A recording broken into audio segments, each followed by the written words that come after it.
Good morning. Good morning. And thanks for coming. Alma loves it. I love it. Charlie loves it. We're glad to have you here. We're going to make this preliminary before the questions very short because we want to get in at least 60 questions, half divided by the audience outside this arena and half from you. So I would just like to get right to the directors and the earnings that have been put up on our web page this morning.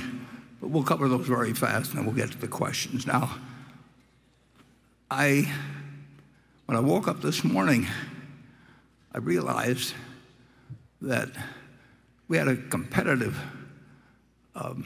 broadcast going out somewhere in the UK, and they were celebrating a King Charles, and we've got our own King Charles here today.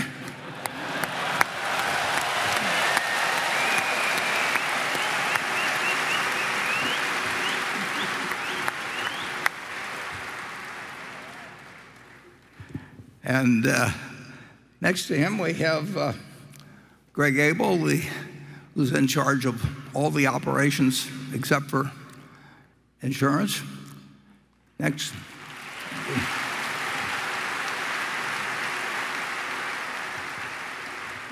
And next to Greg, we have a man I ran into in 1986 and has made us look good ever since. We have the man in charge of insurance, Ajit Jain. Ajit.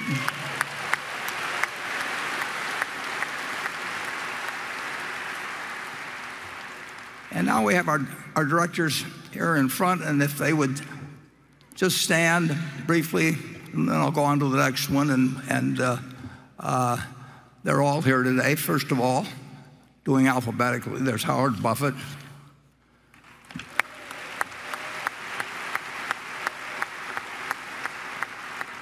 There's Susie Buffett.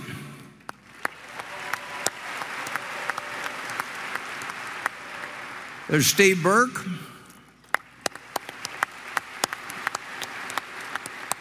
Ken Chenault. Chris Davis. Sue Decker. Charlotte Guyman.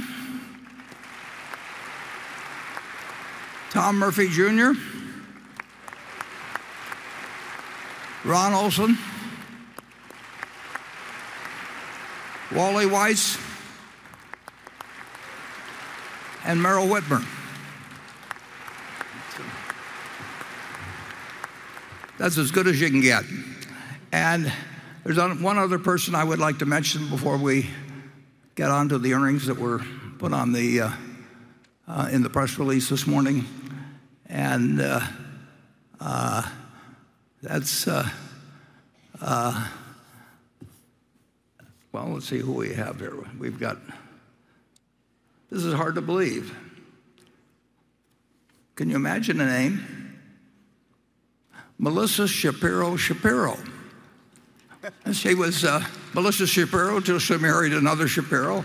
And she put this whole thing together with no help from me, no help from Charlie, and a lot of help from the people in the other room. Melissa?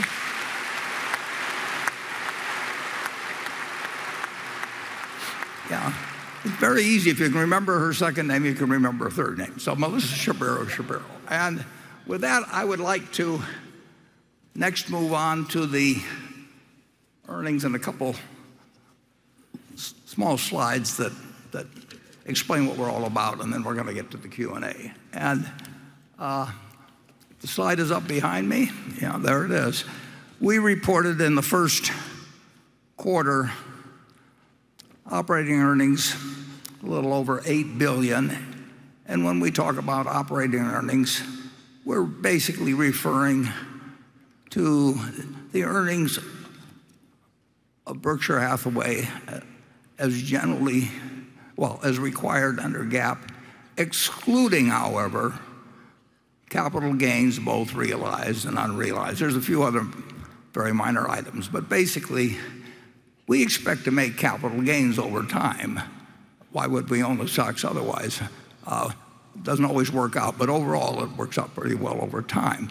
But in any day, any quarter, any year, even occasionally over a 5-year period, the stock prices move around capriciously. Now, we own a lot of other businesses. We consider those stocks businesses. We own a lot of other businesses where they get consolidated and they don't move around in value. Now, if we had a little bit of Burlington stock outstanding, if we had a little bit of the energy stock trading, those stocks would move around a lot. But the businesses are what count. So the operating earnings, as you'll see, in the first quarter came in at about $8 billion. And I would say that in the general economy, the feedback we get is that I would say perhaps a majority of our businesses will actually report lower earnings this year than last year. In various degrees in the last 6 months or so, at various times, the businesses have left the incredible period, which is about as extraordinary as I've seen in business since World War II, where the government poured out a lot of money to people who couldn't get goods. It was more extreme in World War II, but this was extreme this time.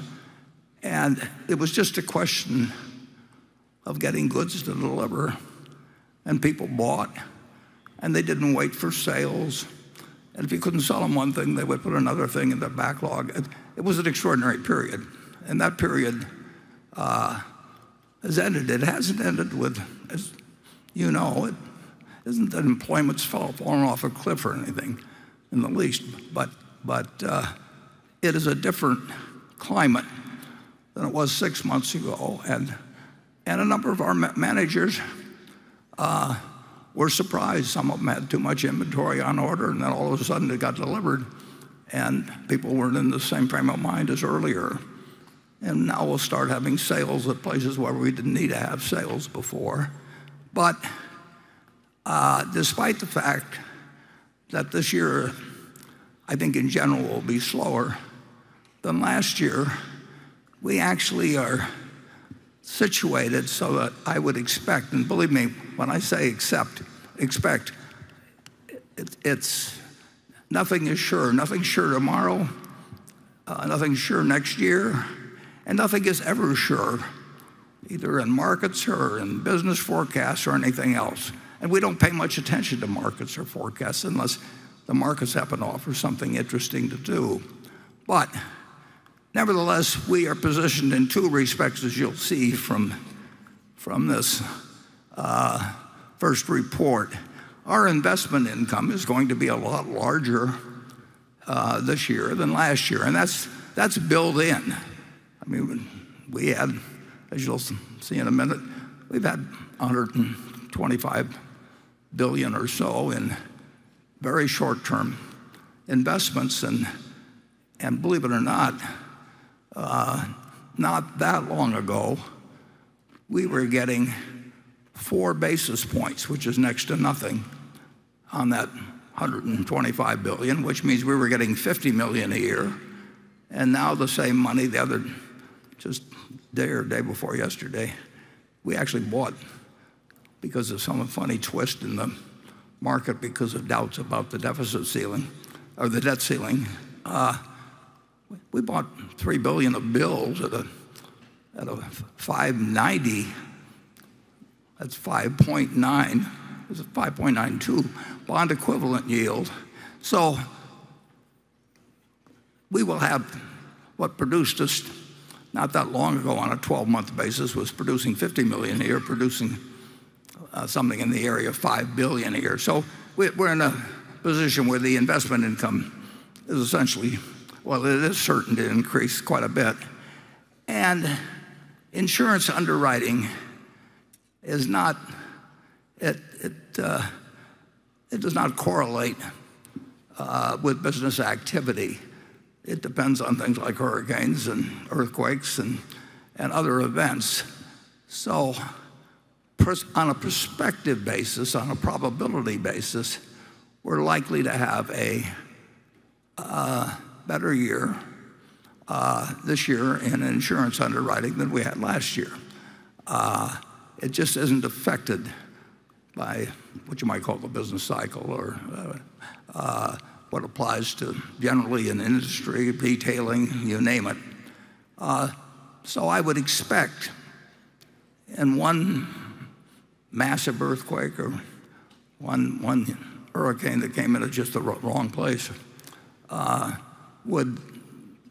can affect that prediction.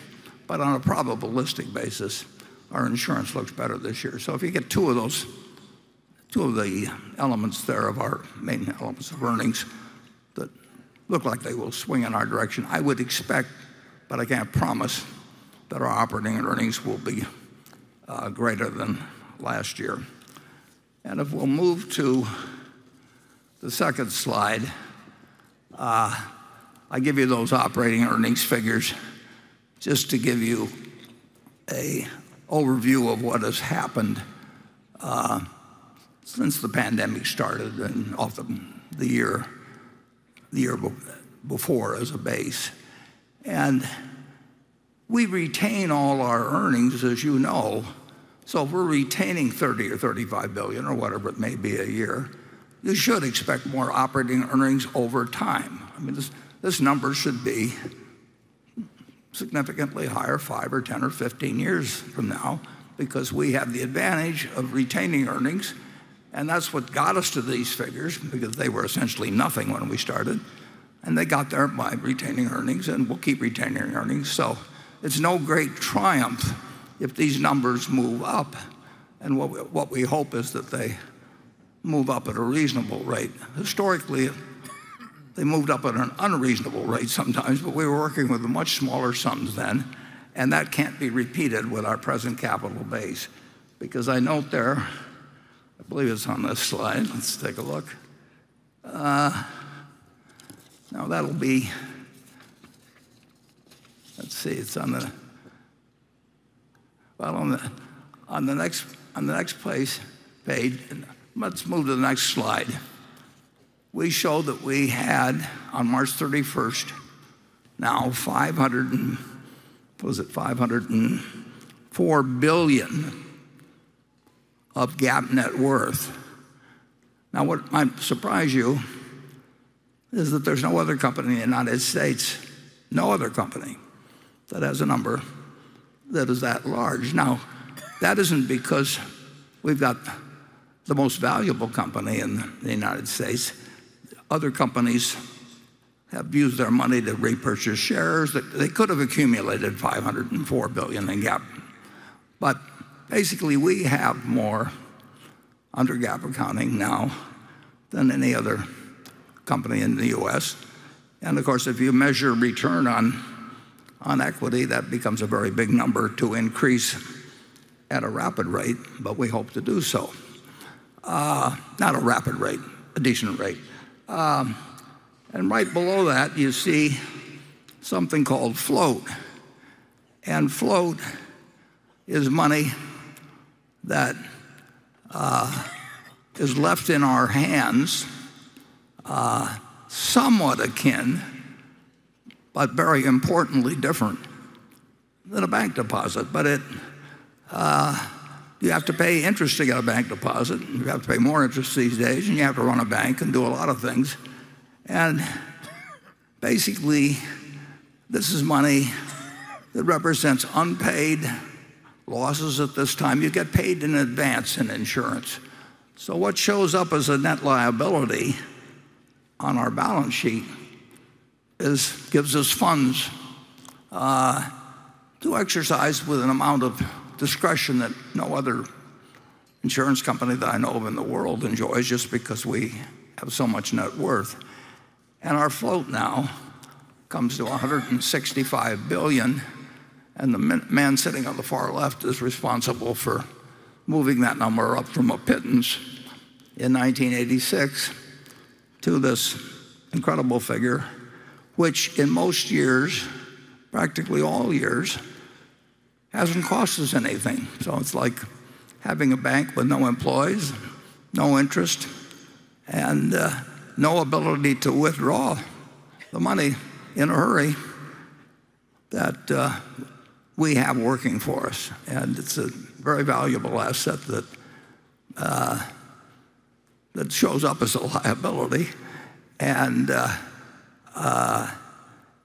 Ajit is responsible for building up this treasure, which has been done by outcompeting insurance companies all over the world. And then now a number of our insurance companies in turn are run by talented managers who contributed one way or another.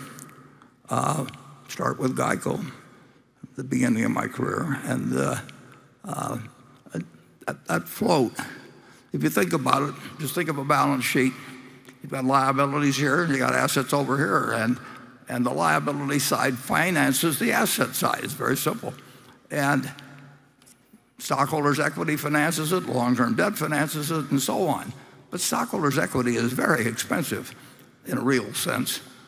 Long-term debt has been cheap for a while, but it can get expensive, and it can also become due eventually, and it may not be available. But float is another item that shows it's a liability, but hasn't cost us anything, and it can't disappear in a hurry, and it finances the asset side in the same way as stockholders' equity. And nobody else thinks of it much that way, but we've always thought of it that way, and it's built up over time. So I show at the bottom what's happened with cash and treasury bills through March 31st, and I will tell you that in the month of April, we probably added about $7 billion to that factor. Now, part of that is because we didn't buy as much stock, because that reduces cash and treasury bills. We bought about $400 million worth of stock in the month of April. That's a minus in terms of cash available. And we, however, sold net some stock, which produced maybe $4 billion. And of course, we had operating earnings, probably $2.5 billion or something in that area. And my guess is we probably increased our cash and treasury bills $6 and $7 billion in the month. And I just want to give you a feel for how the cash flows at Berkshire. And then if we move to the final, I think it's the final one, next to last one.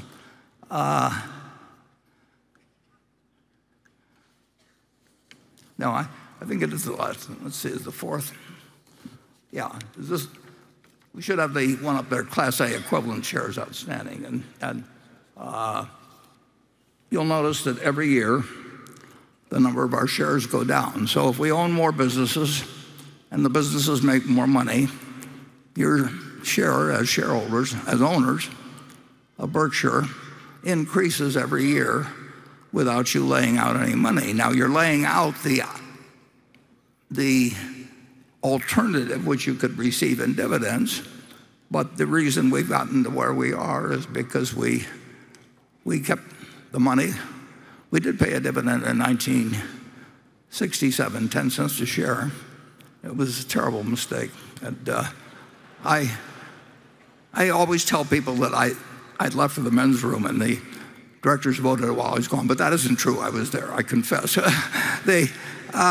But we reinvested, and that's produced the $500 billion plus of shareholders' equity and the $30 billion plus of operating earnings. And we'll continue to follow that policy because it makes a great deal of sense. And with that, I think we've taken care of the preliminaries.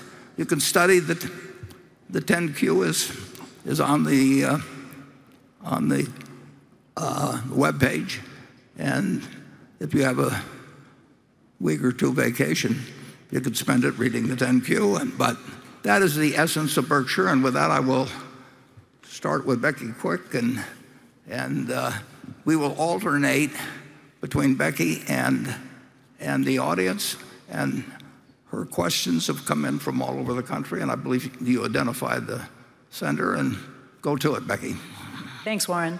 The first question comes in from Randy Jeffs in Irvine, California, and his question is, if Silicon Valley Bank's deposit had not been fully covered, what do you think the economic consequences would have been to the nation?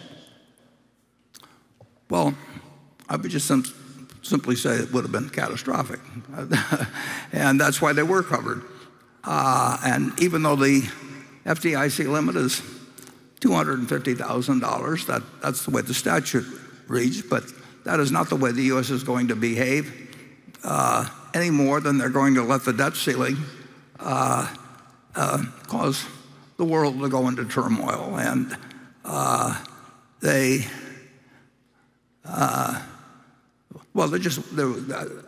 can't imagine anybody in the administration, in the Congress, in the Federal Reserve, whatever it may have been, FDIC, I can't imagine anybody saying, I'd like to be the one on television tomorrow and explain to the American public why we're keeping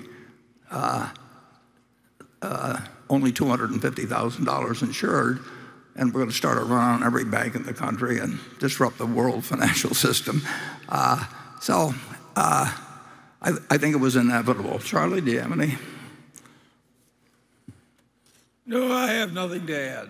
Okay, well, incidentally, I should mention this now. Ajit and Greg will be here in the morning session, which ends at noon. And so if you've got questions to direct to them, the time to do it is in the first half of the show. And then after lunch, it'll just Charlie and I will be back. Okay. Area 1. Hi, Nirav Patel, Haverhill, Massachusetts. Mr. Buffett, Mr. Munger, it seems like you found the sweet spot between being too conservative and too aggressive as investors. Do you ever make bad investment decisions because of your emotions, and what do you do to try to keep that from happening? Well, we make bad investment decisions plenty of times. I make more than Charlie because I like to think it's because I make more decisions, but probably my batting average is worse. But I can't recall any time in the history of Berkshire that we made an emotional decision. That I know the movie had Jamie Lee in there, but that was for laughs. I mean, Jamie Lee, she's good, but she's not good enough to get me or Charlie to make an emotional decision.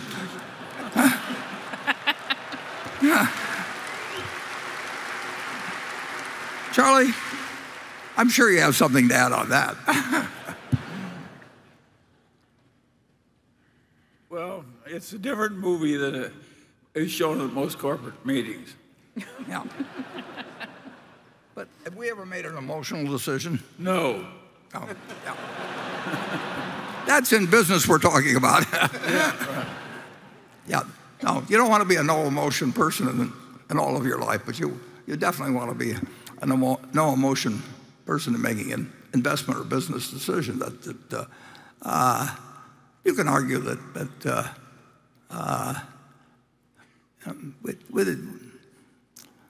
we probably, I would say that we made an emotional decision perhaps, and when a manager has been with us for some period, and we've ignored the fact that perhaps they weren't quite what they were earlier. But our businesses are so good that they've run better sometimes. I've talked about Wesco, for example, the wonderful Louisville incentive, and it ran on automatic pilot for a while, but I don't think we suffered by it. But you can argue that if Charlie and I hadn't liked Louis as much as we did, we might have spotted it a little bit early, but I don't think it made any difference in the results. Would you agree with that, Charlie? Yeah, I agree totally with it. And I'm glad we behaved the way we did at Wesco. By the way, we bought the thing for a few tens of millions and it became worth $2 or $3 billion. Yeah, that wasn't common in the savings and loan business, as you may have noticed. They really went crazy in that industry, and we had a wonderful guy in Louis. And we didn't go crazy. Yeah, we didn't go crazy. But,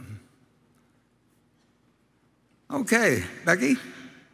This question comes from Ben Knoll in Minneapolis. He says he's a Berkshire shareholder of 3 decades, and he's attended many Berkshire meetings. He's here again this year. And this is addressed to Ajit and Greg. He says, last year I asked you about how GEICO and BNSF appeared to lose ground to their leading competitors, GEICO on telematics and BNSF on precision scheduled railroading. Ajit, you responded by saying how you expected GEICO to make progress in a year or two. Greg, you spoke about your pride in BNSF, but you didn't directly address the threat of precision scheduled railroading. Will each of you please provide perspective on these competitive challenges and our company's strategies to address them?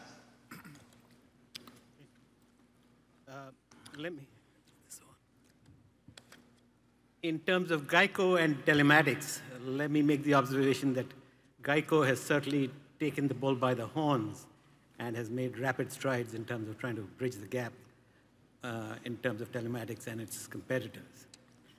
They have now reached a point where on all new business, close to 90% has a telematics input to the pricing decision.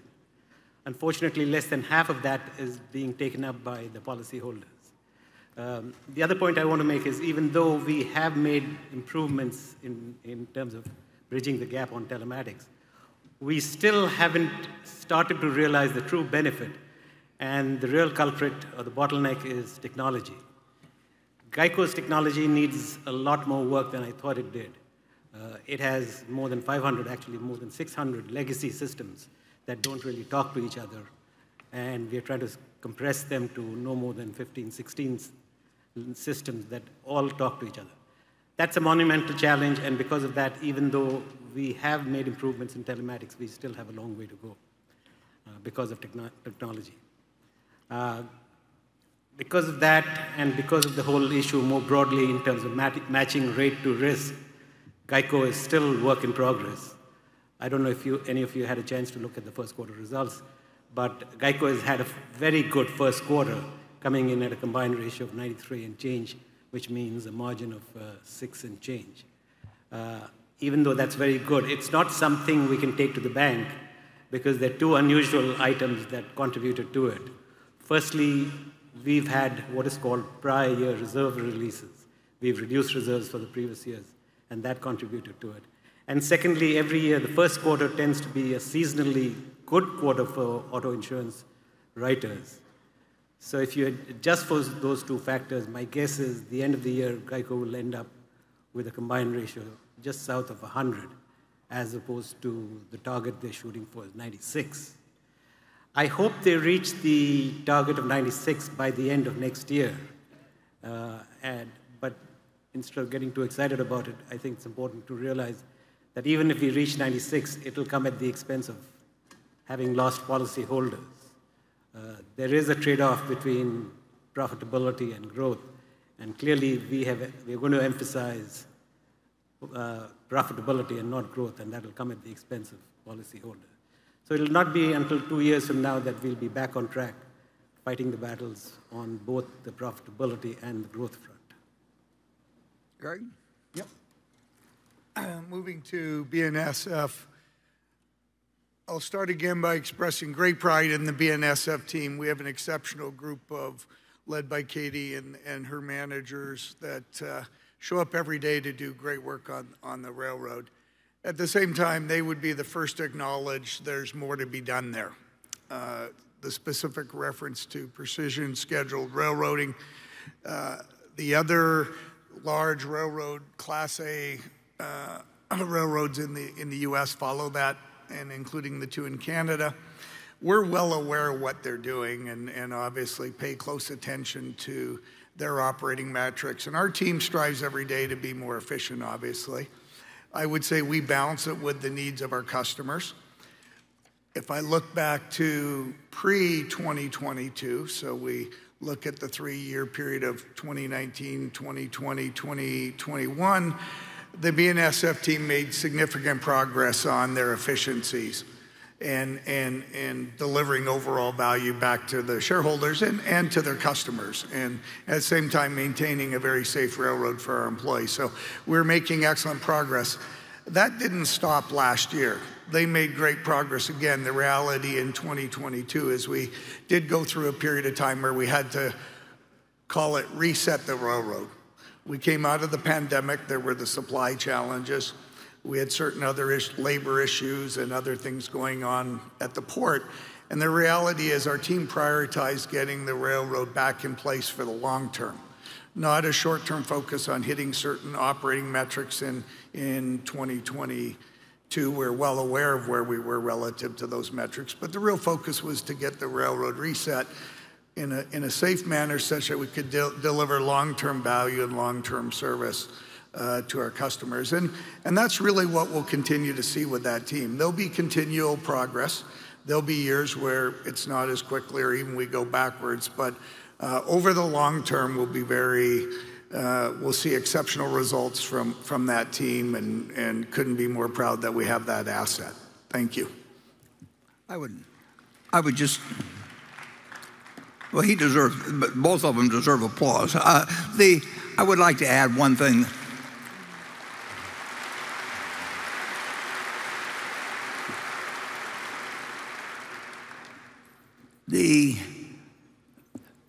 At GEICO, Todd Combs was Ajit's choice, my choice. Go back to GEICO to work on the problem of matching rate to risk, which is what insurance is all about. And he arrived with exquisite timing right before the pandemic broke out. And all kinds of things changed. But Todd is doing a wonderful job at GEICO. And he works closely with Ajit because he still has a home in Omaha. He comes back here and we get together on the weekend sometimes too. So that's been a remarkable accomplishment under difficult circumstances. And he's not all the way home, but he's made a very, very big change in multiple ways at GEICO. And then one other thing I would like to mention, there have been a lot of public companies created in the last decade or thereabouts in insurance. And there's none of them that we would like to own. And they always started out in their prospectus saying this is a tech company, not an insurance company. Of course they're in a tech company. Everybody's, whether they're in insurance or a lot of other places, are using the facility, but you still have to properly match rate to risk. And they invariably have reported the huge losses. They've eaten up capital. But there's been one company that nobody has generally heard of. There's only been one that I know of. Company started in the last 10 years that has been an overwhelming success, and that's a company that Ajit and 4 people who joined with him set to develop a new business. It's called Berkshire Hathaway Specialty. It now has, what's the float, Ajit? Coming up to $12 billion. Yeah. We've built more float than probably all these companies combined. It's cost us essentially nothing in terms of an underwriting loss. The 4 people have turned in, 1,500 around the world. We took on the whole industry, and we brought some unique talent in the 4 people that came and now have, like I said, 1,500 or so worldwide. And we brought capital, and we brought capabilities that really only Berkshire could supply. So it was the combination of brains and talent and energy and money. And no one has really successfully entered this space. Plenty of people in the space who didn't like us coming, and we did it without it costing us a dime of entry. And it's been unmatched by any of the public companies that went public. And people have seen us do it, but they can't duplicate it. And that's what Ajita's created. And Peter Eastwood has led this group, Berkshire Hathaway especially. And it's just remarkable. So anyway, with that, let's go on. Yeah, well, give him a hand for that.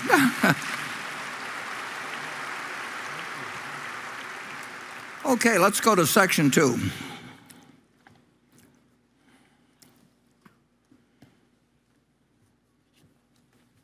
Hi, Charlie. I'm Warren. I'm Karen here from Singapore. I'm glad you got that in. Your priorities are right. Yes, I have a questions on AI and robotics. Here's my questions. As AI and robotics continue to advance, what do you believe will be the positive and the negative impact of this technology on both the stock market and society as a whole? And are there any specific industrials and companies that you believe will be most impacted? Karen, I thank you for asking Charlie that question.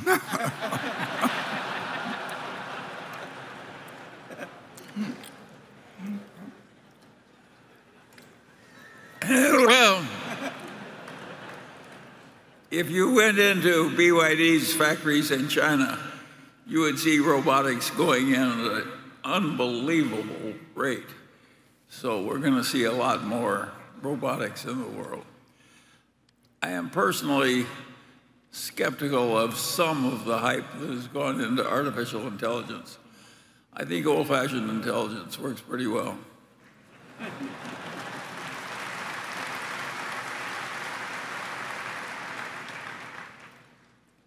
There won't be anything in AI that replaces a gene. I'll state that unqualifiedly. It can do amazing things. You know, Bill Gates brought me out the latest, maybe not the latest version, but one he thought maybe I could handle, which has to be careful with me in terms of leading me too fast. And it did these remarkable things. It couldn't tell jokes. Bill told me that ahead of time, and it prepared me. And it just isn't there. But, you know, things like checking all the legal opinions, you know, since the beginning of time and everything, and eliminating all the I mean, it can do all kinds of things. And when something can do all kinds of things, I get a little bit worried. Because I know we won't be able to uninvent it. And, you know, we did invent, for very, very good reason, the atom bomb in World War II. And it was, you know, it was enormously important that we did so. But is it good for the next 200 years of the world that the ability to do so has been unleashed? We didn't have any choice. But when you start something, well, Einstein said after the atom bomb, he said, this has changed everything in the world except how men think. And I would say the same thing may, not the same thing, I don't mean that, but I mean with AI, it can change everything in the world except how men think and behave. And that's a big step to take. It's a good question, and it's the best answer we can give. Becky? This question comes from Tom Seymour.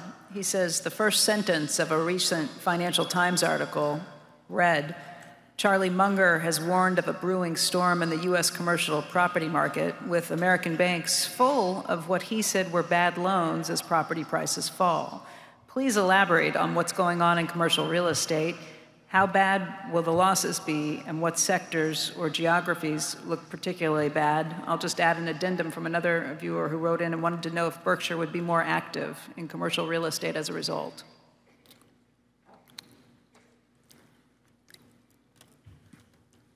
Well, Berkshire's never been very active in commercial real estate.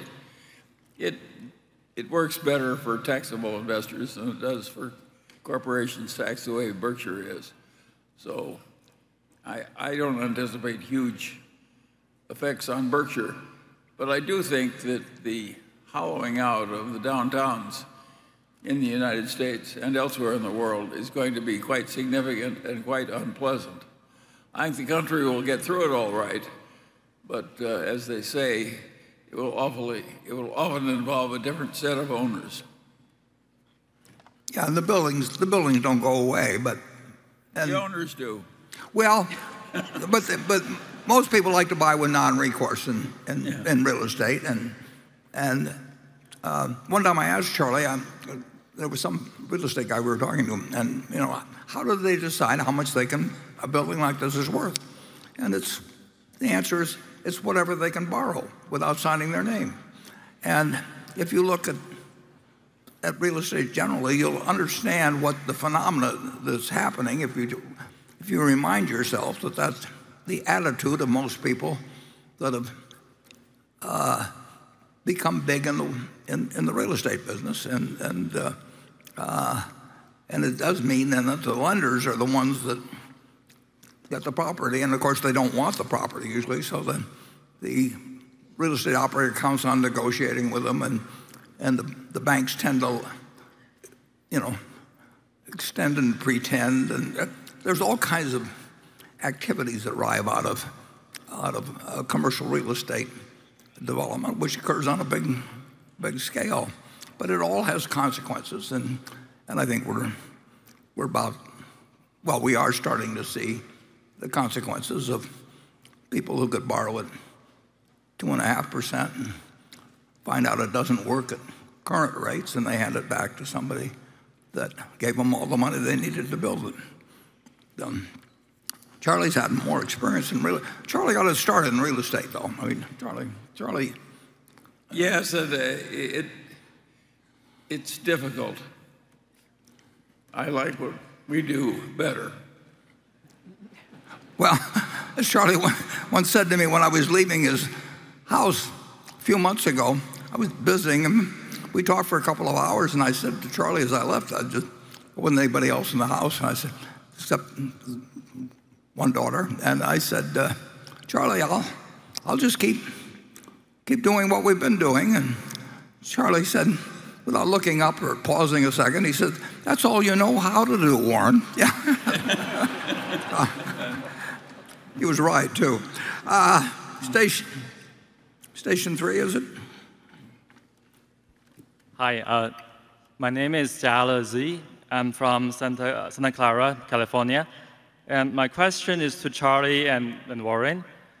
Given the rise of disruptive technologies that can improve productivity significantly, and AI being one of them, how do you envision the future of value investing in this new era?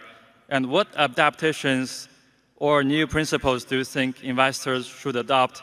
And any recommendations for investors to remain successful in this rapid changing landscape? Thank you. Well, I'm glad to take that one. I think value investors are going to have a harder time now that there's so many of them competing for a diminished bunch of opportunities. So my advice to value investors is to get used to making less. And Charlie has been telling me the same thing the whole time we've known each other. I mean, we get along wonderfully because... But we are making less. Yeah, well, but that mostly, I think, is because it's larger. When we were younger. No, we never thought we could manage $508 billion. No, or whatever. But I would argue that that there's going to be plenty of opportunities. And part of the reason there are going to be plenty of opportunities, the tech doesn't make any difference or any of that. I mean, if you look at how the world's changed in the years since 1942 when I started, you'd say, well, how does a kid that doesn't know anything about airplanes, that doesn't know anything about engines and cars, and doesn't know anything about electricity and all that? But that really isn't that's not the world changing doesn't, or new things coming along don't take away the opportunities. What gives you opportunities is other people doing dumb things. And it's that.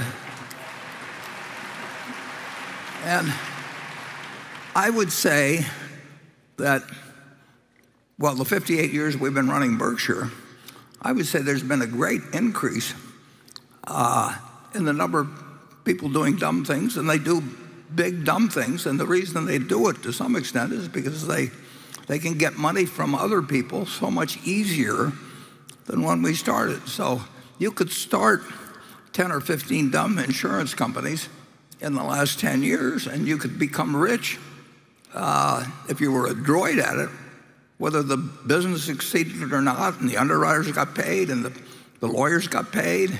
And that creates, if that's done on a large scale, which it couldn't be done 58 years ago, you couldn't get the money to do some of the dumb things that we wanted to do, fortunately.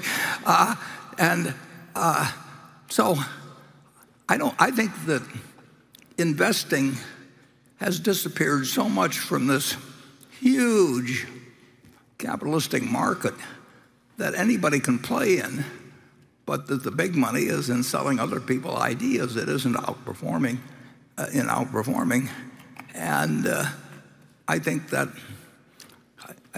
if you don't run too much money, which we do, but if you're running small amounts of money, I think the opportunities will be greater. But then Charlie and I have always differed on this subject. He likes to tell me how gloomy the world is, and I like to tell him we'll find something.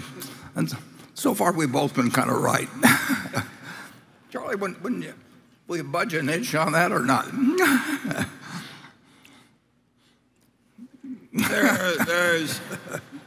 There is so much money now in the hands of so many smart people, all trying to outsmart one another and outpromote one another, getting more money out of other people.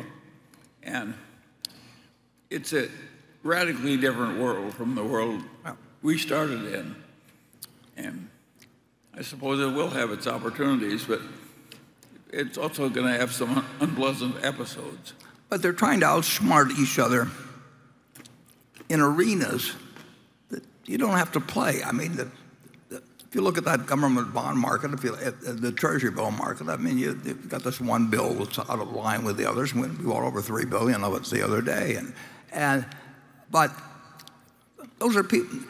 The world is overwhelmingly short-term focused, and if you go to an investor relations call, they're all trying to figure out how to fill out a sheet to show the earnings for the year, and the management is interested in feeding them expectations that will slightly be beaten. I mean, that is a world that's made to order for anybody that's trying to think about what you do that should work over 5 or 10 or 20 years. And I just think that I would love to be born today and go out with not too much money and hopefully turn it into a lot of money. And Charlie would too, actually. He just like he would find something to do, I will just guarantee you. And it wouldn't be exactly the same as before, but he would have a big, big, big pile. I would not like the thrill of losing my big pile into a small pile. Well, I like my big pile just the way it is. Well, we agree on that, incidentally. Okay. Yes, we do. You're one of the most extreme lovers of the big pile. Becky? This question is for both Warren and Ajit. It comes from Jason Plonner in Livingston, New Jersey. He says, in 2016, you entered into a very unique transaction with AIG where you assumed up to $20 billion of liabilities in exchange for about $10 billion up front. Can you please provide us with an update on this transaction in light of the increase in interest rates? And then in Tokyo, just a few weeks ago, you talked about the risks of banks with assets that were susceptible to rising interest rates. Any insight as to how Berkshire liabilities are susceptible to duration would be appreciated. Is that directed to Ajit or me or what? Both. Okay, let me introduce it my one thing, and well, Ajit is the key to this. He's the one that put the deal together. But we got handed $10 billion, we'll say, but we weren't restricted to putting that into bonds. So, what the exact interest rates affect us to some degree, maybe in terms of the terms of the deal we did with AIG or anybody we would do a similar deal with like that. But we don't have to put it in matching bonds or anything of the sort. It goes into a general pool of assets, which we manage, and the assets, well, the liquid assets now are 130 billion plus, but it goes in. So it is not set aside in some little compartment like people like to think. Now, any other insurance, no other insurance company could do it, but they can't think that way.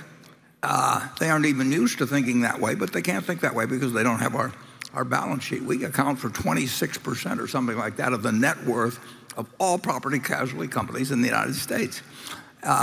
So far, the payments that we have had to make have run modestly, and Ajit will correct me on this if I'm wrong because he paid a lot of attention to it. But the amount we have had to pay has run slightly below the amount we anticipated having to pay in terms of our share of the losses. But it served AIG's purposes.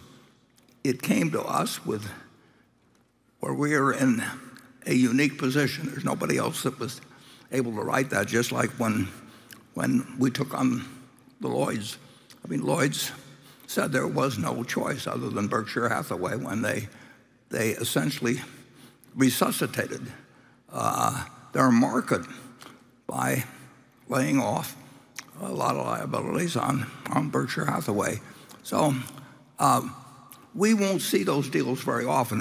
If they're for $500 million or something like that, somebody else will go in there and offer more money, and everybody's looking for money on Wall Street. But if they start talking with a deal like the AIG deal, there isn't any other stop. Now, correct me on all my numbers there, Ajit. No, one way to look at how the deal is performing since we did the deal is at the point in time when we did the deal, we had made certain projections of how much we will pay out each year. And what we do is monitor what the actual payments are since the inception of the deal, and how does that compare with what we expected to pay out. As Warren mentioned, these two numbers are very close to each other. More specifically, the actual payouts are 96% of what we had projected to pay out at this point in time, which is good but not great. We are still ahead of the curve. If we do end up paying out less than what we projected, not only would we have borrowed money at a very attractive rate, meaning less than 4%, significantly less than 4%. In addition to that, we would have made a fee, which in 2015 dollars would be $1 million. So we would have borrowed money at less than 4%, and we would have made a $1 million fee, which is slightly more than what we were expecting to do. So net, we're very happy with the deal. We're happy we did it, but the game is not over. The tort liabilities are coming down the pike every second day. So I'm cautiously optimistic that the deal will work out better than what we expected it to work out. Well, the really interesting thing is that within Berkshire, the casualty insurance companies have 4 times as much stockholder capital behind each dollar of premium volume. 4 times normal. And of course we see the big deals. Who would you trust if you had a big liability you wanted to dump on somebody? And we have 25 billion or more coming in from things other than insurance, uncorrelated to insurance, every year with no obligations. We don't pay dividends. If you pay dividends and you cut your dividend, try going around trying to write insurance the next day. I mean, it's a business where the people are counting on you to pay. And when we take that 10 billion, we don't agree to put it in 5-year bonds and 10-year bonds. We don't even think that way. And the people that do business with us know that they have somebody like nobody else on those, that's going to be able to pay 10 billion, no matter what happens to the economy. So it's not only the presence of enormous strength in the insurance companies, it's the fact we got all these earnings that essentially come in every month, and we don't have a lot of debt. I mean, we have debt at the railroad and the energy level, but in terms of the rest of the operation, and we don't guarantee that debt, but it's plenty good, and there just isn't another Berkshire, and Ajit recognizes that when he's negotiating. So does the other party if the sums are big enough. There's all kinds of people that love to get 500 million or 300 million, and they may think in terms of lending it out because that's what their insurance companies can do at a somewhat higher rate. But that is not a game we play in, and we don't have any interest in playing in it. Okay, station 4. Hello, I'm Marvin Blum, an estate planning lawyer from Fort Worth, Texas, home to many of your companies. In fact, Warren, I met you at the memorial for our beloved Paul Andrews, who was manager of TTI. I'd like to get your thoughts on a widespread problem in the world of estate planning, and that's the failure of most parents to prepare the next generation for the inheritance coming their way. In particular, if the estate includes a family business, most parents fail to do business succession planning to plan for who'll run the business on the day when, not if, the founder is no longer there to run it. The kids aren't prepared, unlike King Charles, the other King Charles, not King Charlie Munger, who has been preparing for his job as King of England now for more than 70 years. I sometimes describe the situation like this. Picture a football game. At one end of the field is a quarterback. He has great skills. He throws a beautiful pass to the other end of the field. And at the other end of the field are the receivers. They've never been to a practice. They don't know the rules of the game. They don't know how to work together as a team. They're clueless. So the quarterback is the patriarch and the matriarch. The football is the inheritance or the family business, and the receivers are the kids. So what are the odds that they're going to catch the football and go score a touchdown? Yeah. Probably only around 10%. I've got the picture on just give me. Now, I probably observed as many, just because of my age and to some extent because of things like the giving pledges. I probably observed as many, particularly wealthy families, the problems, and they all get very particular to the family. And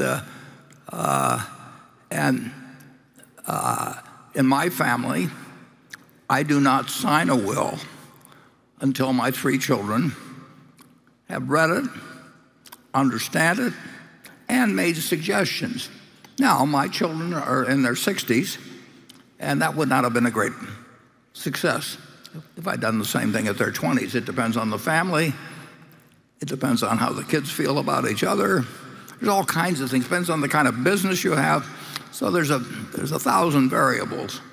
But I do think that if the children are grown, and when the will is read to them, it's the first they've heard about what the deceased thought about things, the parents have made a terrible mistake. And people Well, I've run into all kinds of situations, and some people don't tell their children anything, and some of them try and get them to bend to their will by using their own personal will. They make a million mistakes, and that's one you don't get to correct. Certainly in Charlie's had a lot of experience too. Well, at Berkshire, we have a simple problem of estate planning. Just hold the goddamn stock. Well, but that doesn't fit everybody, Charlie. I mean, No, it only fits 95%. I don't think it necessarily. I don't know necessarily whether if you have billions of dollars, you want to leave it to all your children. I mean, that's something. Well, that's another question. But if you're going to place it somewhere, I just as soon have Berkshire stock. Yeah. Oh, you're solving the investment problem for them, but you've got the personal problem of the fact that when they were 4, one of the kids pulled the other kid's cat's tail or something like that. I mean, you're dealing with human beings, and the biggest thing you want is you want your children to get along. I mean, you want that all through your life. Yeah. And the estate isn't the only place where you can mess that up, but it's a place where it's a very easy. I mean, I know a number of cases where the people did not know what was in the will, where there were huge sums involved, and within about 15 minutes, each one of them had a lawyer, and they don't get along since. I mean, it's important to handle it right, and it's important if you want your kids to have a certain values. It's important that you live those values. It's important that you talk about it to them, or they're learning from you from the day they're born what you're really like. And don't think that a cleverly drawn will substitute for your own behavior in teaching your kids the values you hope that they will have. And then your will should be in conjunction with that. It should start expressing it, and they grow older, and then they learn to pass along their values in connection with the size of the state. If there's family farms, it's one thing. If it's a bunch of marketable securities, it's something else. But I know one instance by a particularly rich fellow that once a year he'd get his kids together and have a dinner and do all kinds of things to get them to sign their income tax returns in blank, because he didn't want them to know how much money they had and everything. Well, if that isn't going to work, I mean, I don't know what necessarily would have worked with him, but if you want, but Charlie and I have said it, if you want to figure out how you want to live your life, you write your obituary and reverse engineer it. I mean, and Paul Andrews, incidentally, who you mentioned, at TTI, lived as great a life as anybody I've known. And he thought about these problems, and he came to me. He was 61, I think, had all the money way beyond what he needed. He didn't care about it. He'd like to give it to people. He had all kinds of good things he wanted to do. And he said, for a year, I've been worried about my business, TTI. And he said, I've got all the money I need. The family's got all the money that I need. But what do I do with the business? These people have helped me throughout my life. And he says, I could sell it to a competitor. If I sold it to a competitor, they'd fire my people and keep their people when they put it together. And if I sell it to a private equity firm or something, they'll be figuring their exit strategy as they sign the papers. And he said, so I've been thinking about it a year. And he said, it isn't that you're such a great guy. He says, it's just you're the only one left.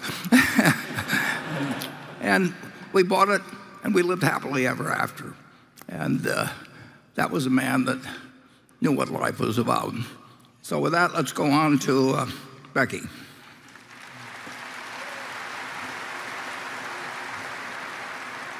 This question comes from Don Glickstein in Seattle. He says, Warren has criticized Norfolk Southern's handling of its train derailment, yet has been silent about BNSF's conduct. A federal judge ruled in March that BNSF intentionally and illegally violated an easement agreement on tribal land in Washington state by transporting long trains of crude oil. The same month the judge made his ruling, a BNSF train derailed on tribal land, spilling oil in an environmentally sensitive area. What is Warren doing to ensure that BNSF and other Berkshire subsidiaries fulfill their ethical responsibilities? He says he's been a Berkshire owner for more than 2 decades, and he's concerned that Berkshire has no systems to identify and address what he calls reprehensible behavior at BNSF and other subsidiaries. Greg? Sure. So it is a valid issue that our team obviously has been dealing with at BNSF. We did move crude across that tribal land. We had an agreement that allowed us to move X number of units per day, and we did breach it. We went over it. There were some fundamental breakdowns there in that our team didn't understand the number of trains that they could move.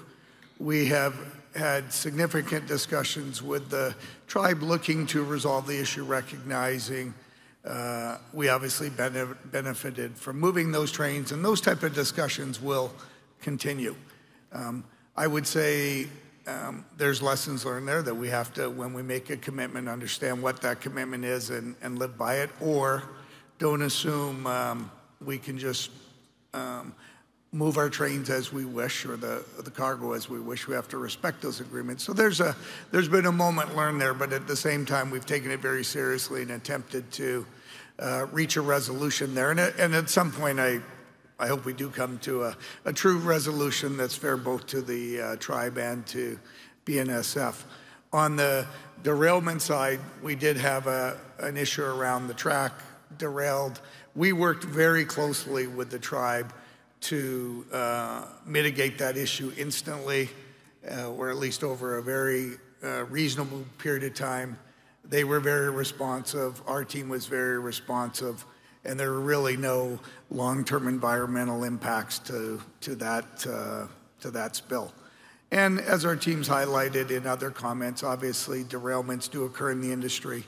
We take them incredibly serious. They're not all hazardous, but irrespective of that, we're constantly looking at how do we prevent them? How do we detect them when we potentially have one that's going to occur? And what do we do with our trains? And then ultimately it comes down to responding properly, because they will occur, and I think we have an incredibly dedicated team that's always ready to respond to the communities they're impacting. There are derailments. How many a year? Yeah, well, there's 1,000 plus in the industry. Yeah. It's you start hauling freight, and we're a common carrier. We take very heavy freight, and we take them at 100 degrees when it's weather, and we take it at 0, and we go around curves, and we have grades, and even a 1% grade if you're going down a hill with I don't know how much weight behind you. I mean, there are a lot of railroading is not an easy business, and of course the systems were designed, you know, basically in the late 1800s, the mid to late 1800s, and we have 22,000, I think it is, miles of track, and that doesn't count sidings and some other things. It is not an easy business. We'll make mistakes. Our job, we're not making a mistake because we have a derailment. We will have derailments 10 and 20 years or 30 years from now. I mean but we have to carry certain products we wish we didn't have to carry. We're a common carrier. Do we like carrying chlorine and ammonia and all of it? No, but they're going to move from one place to another in this society, and we are a common carrier, and we load them, and if they select our railroad. But we are better than we used to be, but we've got a long way to go, I think. Is that a fair enough statement? Absolutely. Yeah. Okay, station 5. Hi, Mr. Warren and Mr. Munger. My name is Su Jinghua from China, Zhongning Longdao Company. And first of all, I'm so excited and very honored to be here today. And my question is, with more and more people focusing on environmental protection and the government supporting the new energy industry as well, so what are your thoughts on the continued development of new energy? How may the new energy firm achieve better development in future?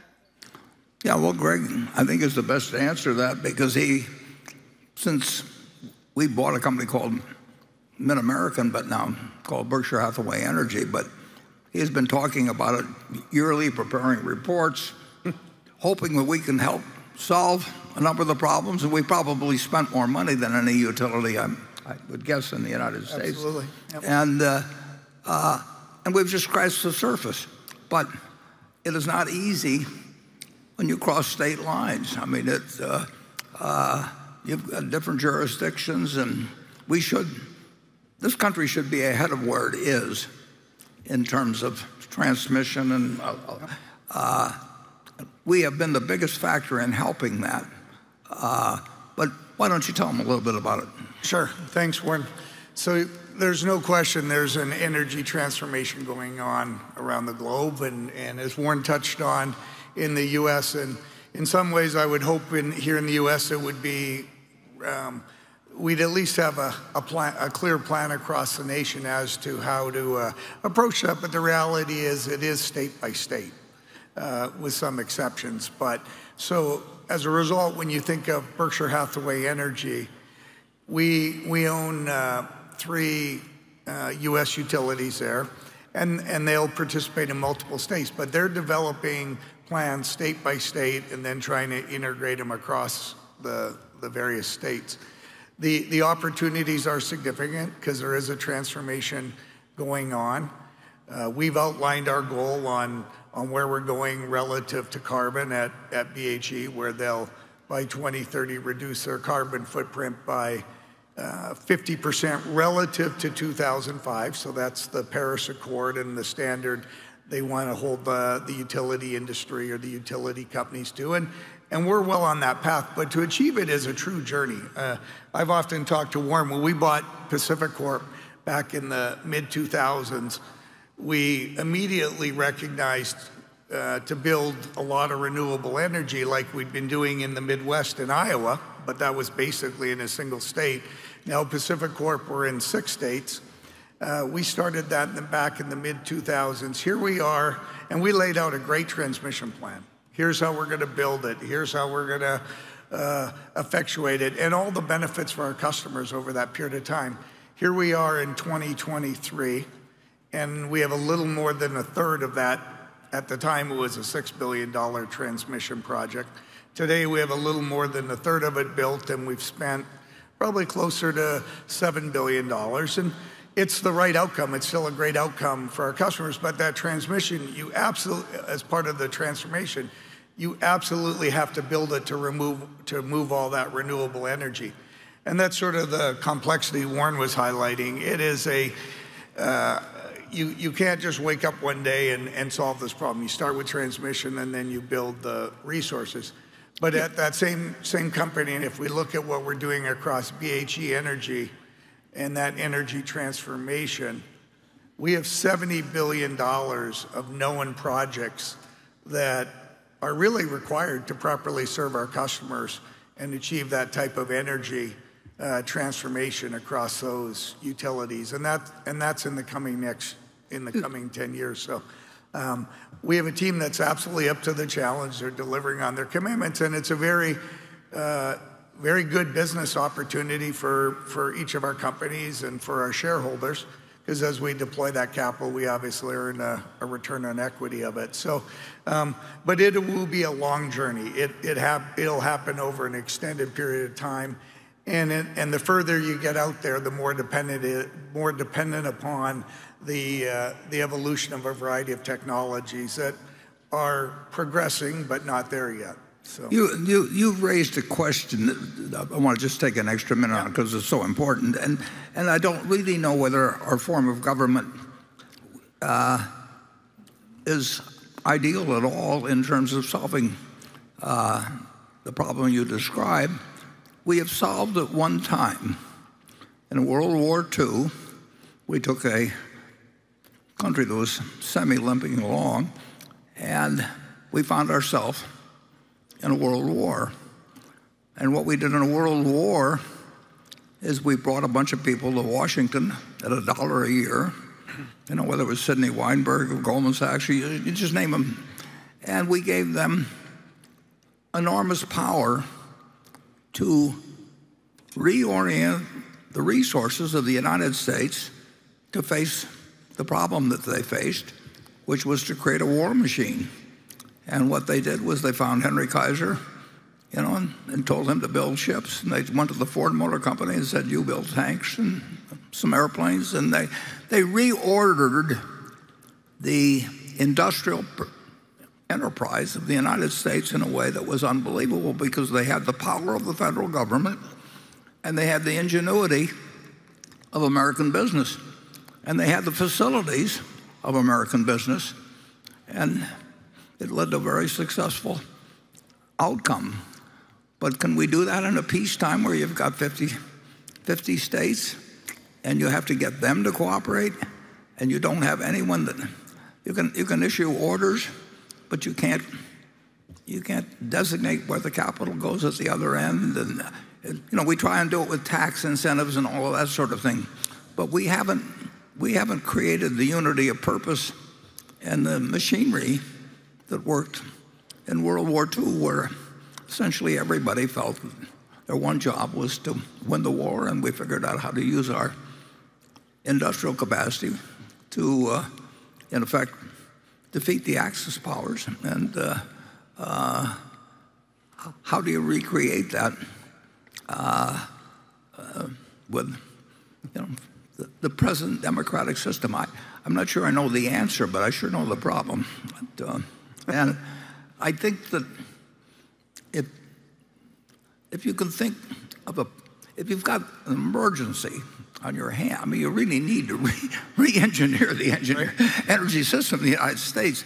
I don't think you can do it without something resembling the machinery, the urgency, whatever. The capital is there. Yeah. The people are there. The objective is obvious, and we just don't seem to be able to do it in a peacetime where we're used to following a given set of procedure, and China, you've got one country, and we've got 50 states, and we got a whole different system of government that we should be up to the test, but so far it hasn't worked. So thank you for the question. Becky? This question comes from Chris Freed in Philadelphia. He says, we know that Greg Abel and Ajit Jain are the next generation of Berkshire leaders. Who are currently behind Greg and Ajit in their respective roles? Well, that will be the question that they give their, well, Greg will have some extraordinary circumstance, but he's going to succeed me. And then he will be sitting in a position where he needs his equivalent, or something close to his equivalent, because he's better at many things than I've been.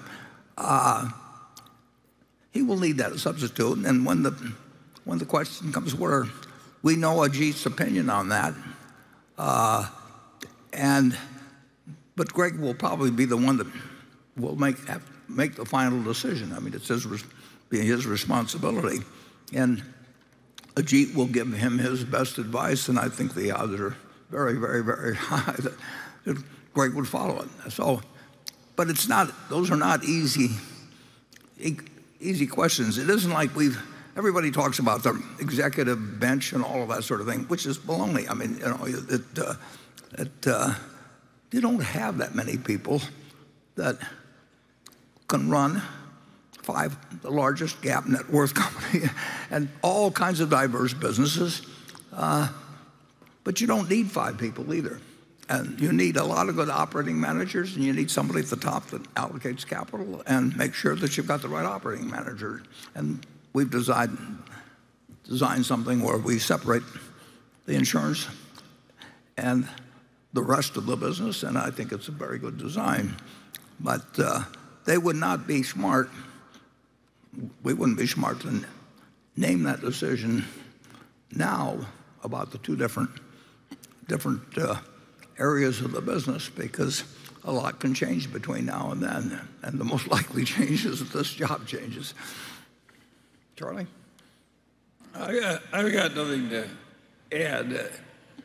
We have a lot of good people that have risen in the Berkshire subsidiaries, and there's a reason why our operations have by and large done better than other big conglomerate companies. And one of them is that we change managers way less frequently than other people do. And that's helped us. When Paul Andrews died, we knew who he thought should take over there, but there wasn't any reason to announce that. I mean, Paul Andrews I wish he'd lived to be 100. We had one of our managers die not long ago, and how old was he at Garin? Yeah, mid-90s, Seymour. Yeah, Seymour Lichtenstein. And Seymour, I wrote him a letter when he was 80, and I said, I'm glad you're 80, and I'll write you again when you're 90. And I wrote him again when he was 90, and he didn't make it to 100. But he had a terrific fellow following him, and they really managed it jointly to some extent as the years went by. But it's case by case. And the main thing to do is have the right person running the whole place. Okay, station 6. Good morning. My name is Hachi Okamoto. I'm from Miyazaki, Japan. Mr. Buffett, I was one of the 8,000 employees at Salomon Brothers that you saved. I was younger back then. I was working at 7 World Trade Center. I've always wanted to thank you in person for saving the company, its employees, including myself and my family. So thank you, Mr. Buffett. Thank you.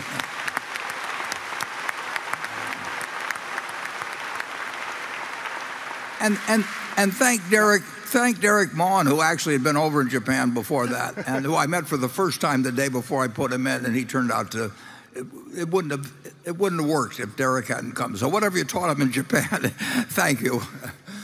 Thank you, sir. Now my question. Time to time, you have reminded us to not bet against America. What do you think are the most important things for U.S. to remain strong? And on the risk side, if the strength of the country is undermined, what could be the reasons? Well, we've had a lot of tests. I mean, we're such a young country. When you think about Japan and you think about the United States, it's just incredible how new we are to the block. I mean, what are we? 234 years old since we started. That's nothing. I mean, Charlie and I combined are we've lived 2/3 of the life of the country.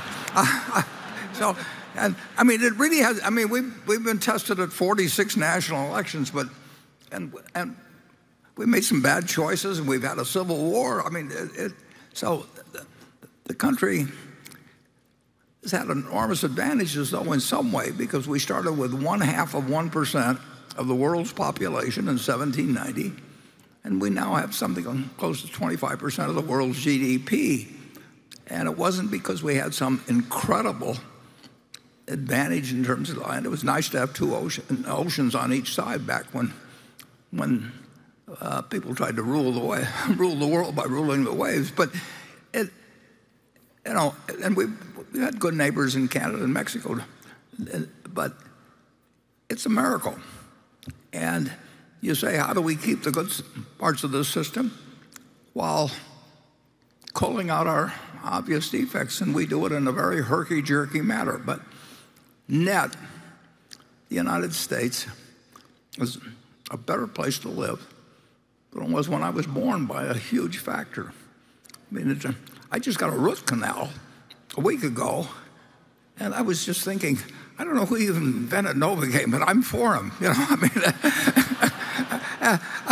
but in a million ways. I mean, you can romanticize about the past, but forget it. It has worked, but now we do have an atom bomb, and we wish nuclear power. You know, we wish the atom had never been split, but it has been, and you can't put it back in the bottle. So the challenges are huge. Our government always looks.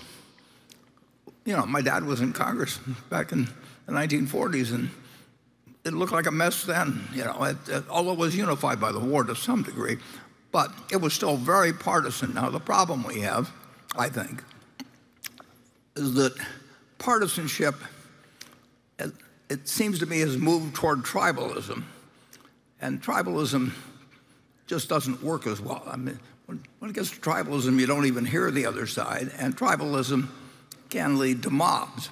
I mean, it flows. I mean, you've seen it elsewhere. We've seen it to a degree here. So we have to refine in a certain way our democracy as we go along. We deal with the world we live in. But if I still had a choice of any place to be born in the world, I'd want to be born in the United States, and I'd want to be born today. I mean, it is a better world than we've ever had, and with present-day communications, we can also see much more how terrible it is in many ways. And it's got problems. When I was born in 1930, there were 2 billion people in the world, and now there's maybe 7.7 billion and growing. And we went millennia with really no change in population. So and of course, we've introduced energy into, in an incredible way, into something where we now have 7.7 billion people using way more energy than they did when I was born, when there were 2 billion people. So it's an exciting world. It's a challenging world, and I don't know the solutions on things. I do think that we do need to think about different solutions in terms of how we get important problems solved, and that we don't kid ourselves that something magic will happen, or that everybody will get together and we'll all just cheer and it'll go away by 2050 or anything. And how well we adapt to that, we will see. I would say so far it doesn't look very promising, but then I'm sure that when Lincoln looked at it, what was going on in the Civil War didn't look very promising either. So I think that the U.S. is capable of doing remarkable things, and I think it wouldn't surprise me if they do it again. Charlie, are you? Pardon? Well, I'm slightly less optimistic than Warren is. I think the best road ahead to human happiness is to expect less. I think it's going to get tougher, and I think the solution of having a huge proportion of the young and brilliant people all go into wealth management is a crazy development in terms of its natural consequences for American civilization. We don't need as many wealth managers as we have. Charlie was born on January 1st, 1924, and you'd hate to go back to that, wouldn't you, Charlie? Yes, I would. And I like more wealth managers who are just merely reflecting the fact there's more wealth. But I don't like everybody going into wealth management right out of MIT or something. I think the world's a little crazy now. Take your choice. Okay, Becky. This question comes from Dennis DeGennaro. As Warren stated in the 2022 annual report, Berkshire will always hold a boatload of cash in U.S. Treasury bills. It will also avoid behavior that could result in any uncomfortable cash needs at inconvenient times, including financial panics and unprecedented insurance losses. After Warren passes away, his A shares will be converted into B shares and distributed to various foundations. These foundations will then sell the shares to fund their causes. Warren estimates it will take 12 to 15 years for all his shares to be sold. I worry that a corporate raider like Carl Icahn or a group will buy up enough of these shares to take control of Berkshire and completely disregard Warren's philosophy of holding a lot of cash in U.S. Treasury bills and instead be greedy, reckless, and highly speculative and ruin Berkshire's position as a rock-solid financial fortress. I also worry that changes might be made in how Berkshire's subsidiaries are run. Do Warren and Charlie worry that these things could happen? Well, I think it's fair to say we think about it plenty, but I don't worry enormously. If we, it is true that Greg and the directors will have a honeymoon period for a long time simply because of the votes that will still remain. I mean, but it's true that eventually they will get judged based on how well our operation fares versus others. Now, if we don't pay any dividends in 12 or 15 years, you're talking $1.5 trillion that it would take to take over. I think if we can't, that limits the group. They like to think about how much they can borrow against it. It doesn't work when you, and some of these, there's nobody that can come close to doing it themselves. And I think that the important thing is that Berkshire be regarded as a national asset rather than a national liability. We've got to be a plus to the country with our form of operation, and we certainly have got a record which will then be 12 or 15 years longer, done with much more capital, more companies, more things will have happened where our hundreds of billions can work its way into the economy in terms of lots of jobs, lots of products, lots of behavior, and it can be compared with other things. So I think we win out if we deserve to win out, and I think the odds of that happening are very, very, very high. Charlie? Well, I don't spend much time worrying about something that's going to happen 50 years ago and after I'm dead. I think if you sort of take care of each day's responsibilities pretty well and think ahead as well as you can, then you just take the results as they fall. So I'm philosophical about it. But I'm not, I think he's fretting unnecessarily. Okay. Neither one of us are worried, basically. But we plan. We do plan. And you know, I've got a model in my mind of what Berkshire has been. That model's it's been modified plenty of times over 58 years. The one thing I knew initially or very quickly, was it shouldn't be a textile company. That was an important decision. And we've just played the hand as it come along, and we made a few really good decisions, and we'll never make a decision that kills us. The only things that are a threat to the planet, we don't have any answer for those. But we keep ourselves in better shape than anybody else. And we just aren't going to have big maturities of debt that come along. We aren't going to have insurance policies that can be cashed in en masse, and we will sit with what looks like a huge amount of capital, and it is a huge amount of capital, but there's a huge amount of earning power, there's a huge amount of diversity, everything. So our business model will be graded, and it'll be graded against a whole lot of people that we'd like to be graded against. So I think we're handing something very secure over to the future, and I think we've got the shareholder base like nobody has. I mean, there isn't anybody in the country that I know of, unless they've had an employee-owned company prior to going public or something of the sort. But this is the product of 58 years of regarding the shareholder as the owner of the company. But what does that mean? That means having happy customers. It means being welcomed by your community rather than having them turn you away. It means that the government feels better with you if there's a financial crisis because you can provide something that actually the country can't under some circumstances, and you'll be there. And at the same time, it'll be good for the business.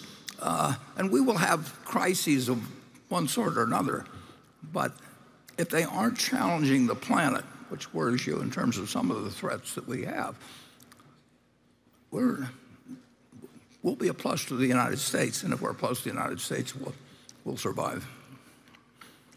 Okay. Station 7. Mr. Buffett and Mr. Munger, thank you for having us this weekend. My name is Bo Clayton, and I'm from Durham, North Carolina. One of the reasons that we are all here is that you're great storytellers, and we carry those stories back home with us. Can you please share a couple stories that maybe we haven't heard before about Mr. Abel and Mr. Jane that capture their character and their caliber as leaders? Well,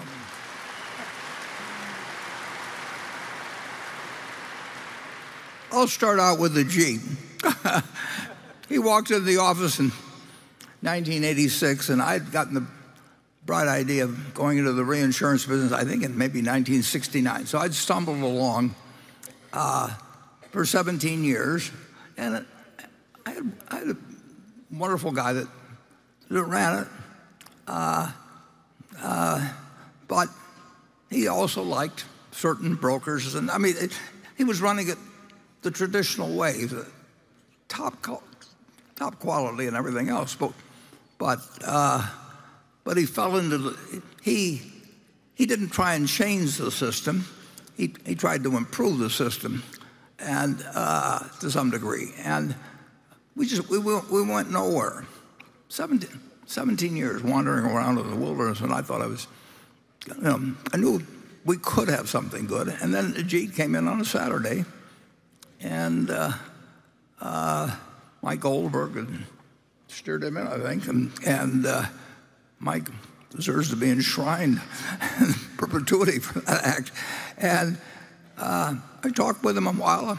I think maybe I was opening the mail on Saturday while I talked with him, and he had absolutely zero experience with insurance, but he'd actually seen a good bit of how corporate America operated because he'd been in management consulting.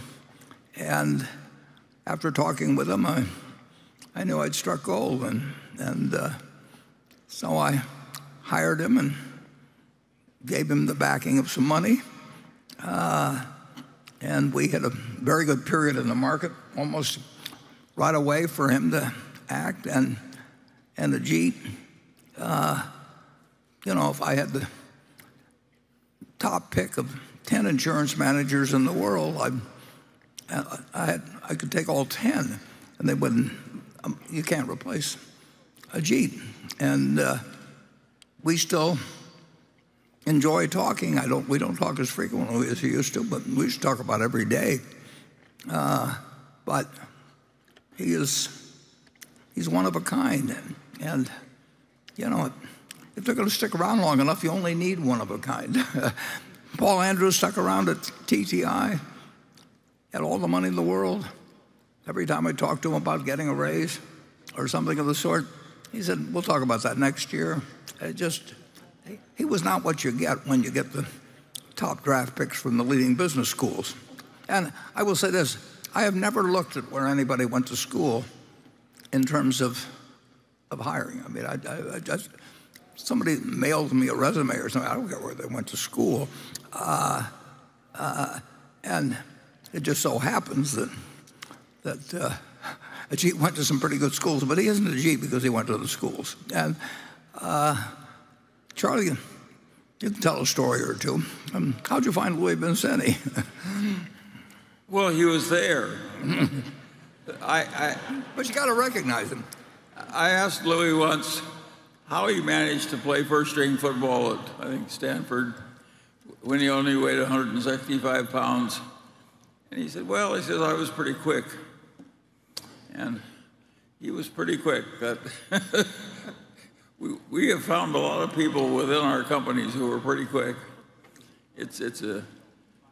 Yeah, we had one guy that quit at 4th grade, didn't Ben Rosner? Am I wrong? Oh, yeah, totally self-educated. Ben Rosner knew more about retailing in difficult neighborhoods than anybody. And he watched everything in his business like a hawk. And he was amazing. Now, there was an example. We never found anybody who could do what, when Ben died, that ability left us. Yeah, and you want a story, it's kind of interesting because Ben Rosner had a partner, Leo Simon. And Leo Simon was Mo Annenberg's son-in-law. And Leo, therefore, was very, very, very wealthy. And Ben started with nothing, but they liked each other. And one time, well before they got involved in the business, the business we bought, but they got the idea of buying a submarine from World War I and taking it to the Century of Progress, which was the World's Fair, in effect, in Chicago, I think in 1933. So they bought the submarine for practically nothing. And they figured, the average guy from Omaha was going to his first World's Fair, get into a submarine for a quarter or something, that they'd pay it. So they hauled it from Florida, wherever they got. They hauled it to Chicago, and then they got into Chicago, and they were hauling a submarine down the streets of Chicago, and it was creating traffic problems like nobody could imagine. So a cop came over, and he said to Ben, he says, where do you think you guys are going with that submarine? And Ben says, well, I don't. He says, you'll have to talk to my partner, Mr. Capone.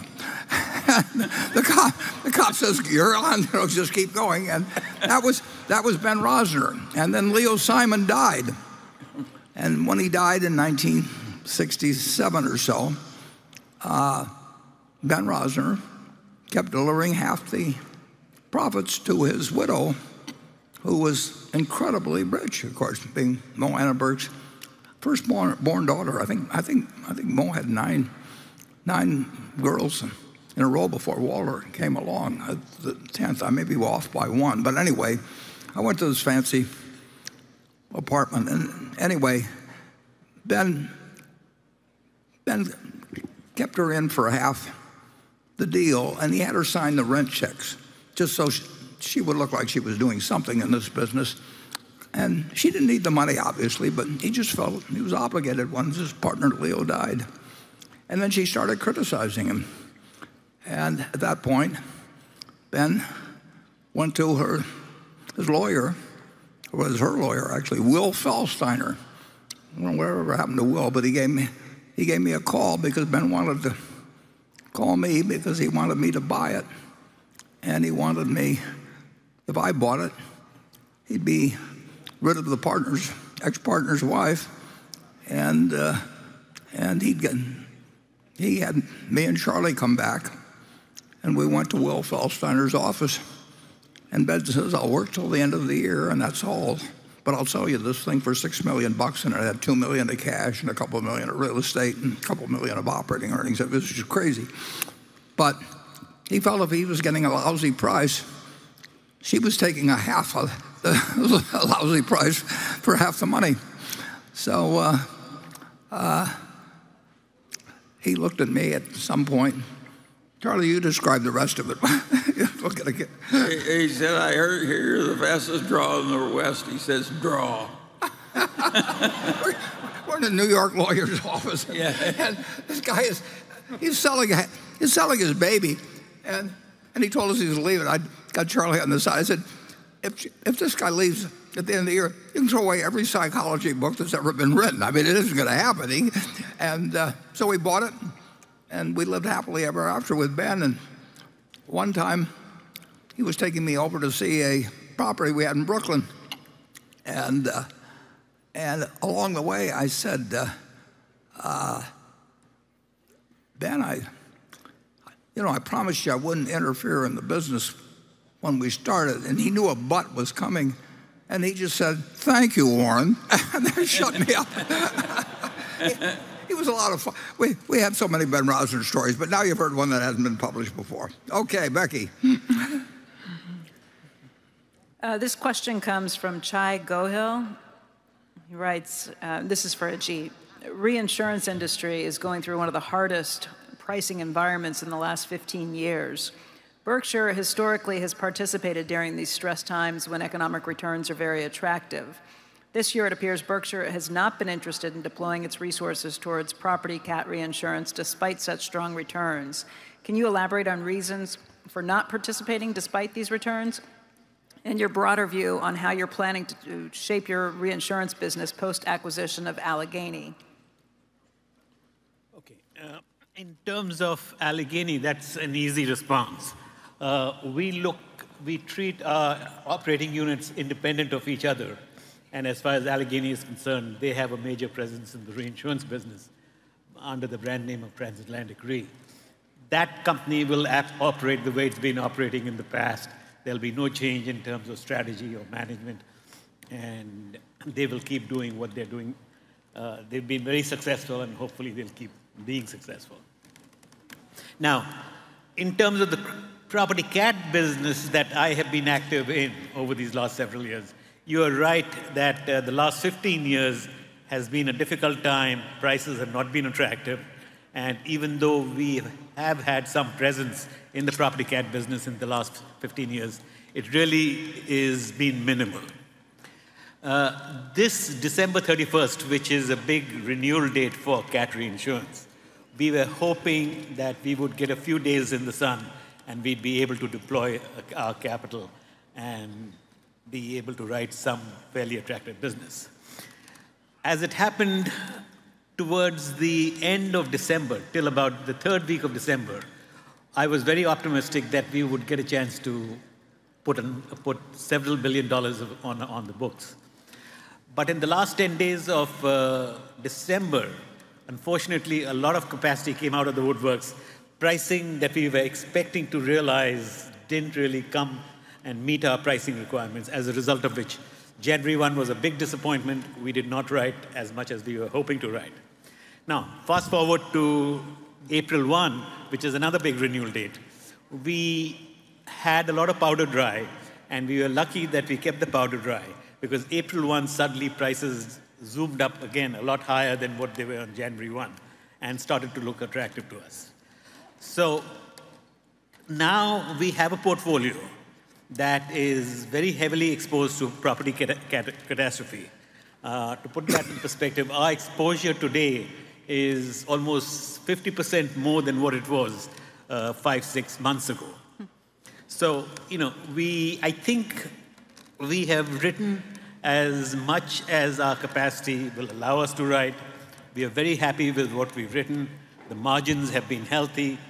The only thing that I want to mention to you is that while the margins have been healthy, we have a very unbalanced portfolio.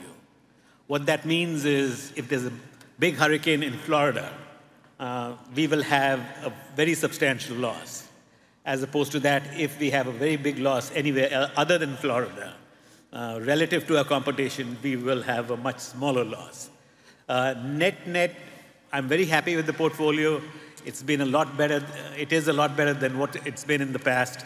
I don't know how long it'll last. And of course, if the hurricane happens in Florida, we could lose, across all the units, we could lose as much as $15 billion. And if there isn't a loss, we'll make several $1 billion as profit. And G, tell them how long, when you called me and said you'd like to expose us to whatever it was, a couple billion more of exposure. How long I took to say yes. Yeah.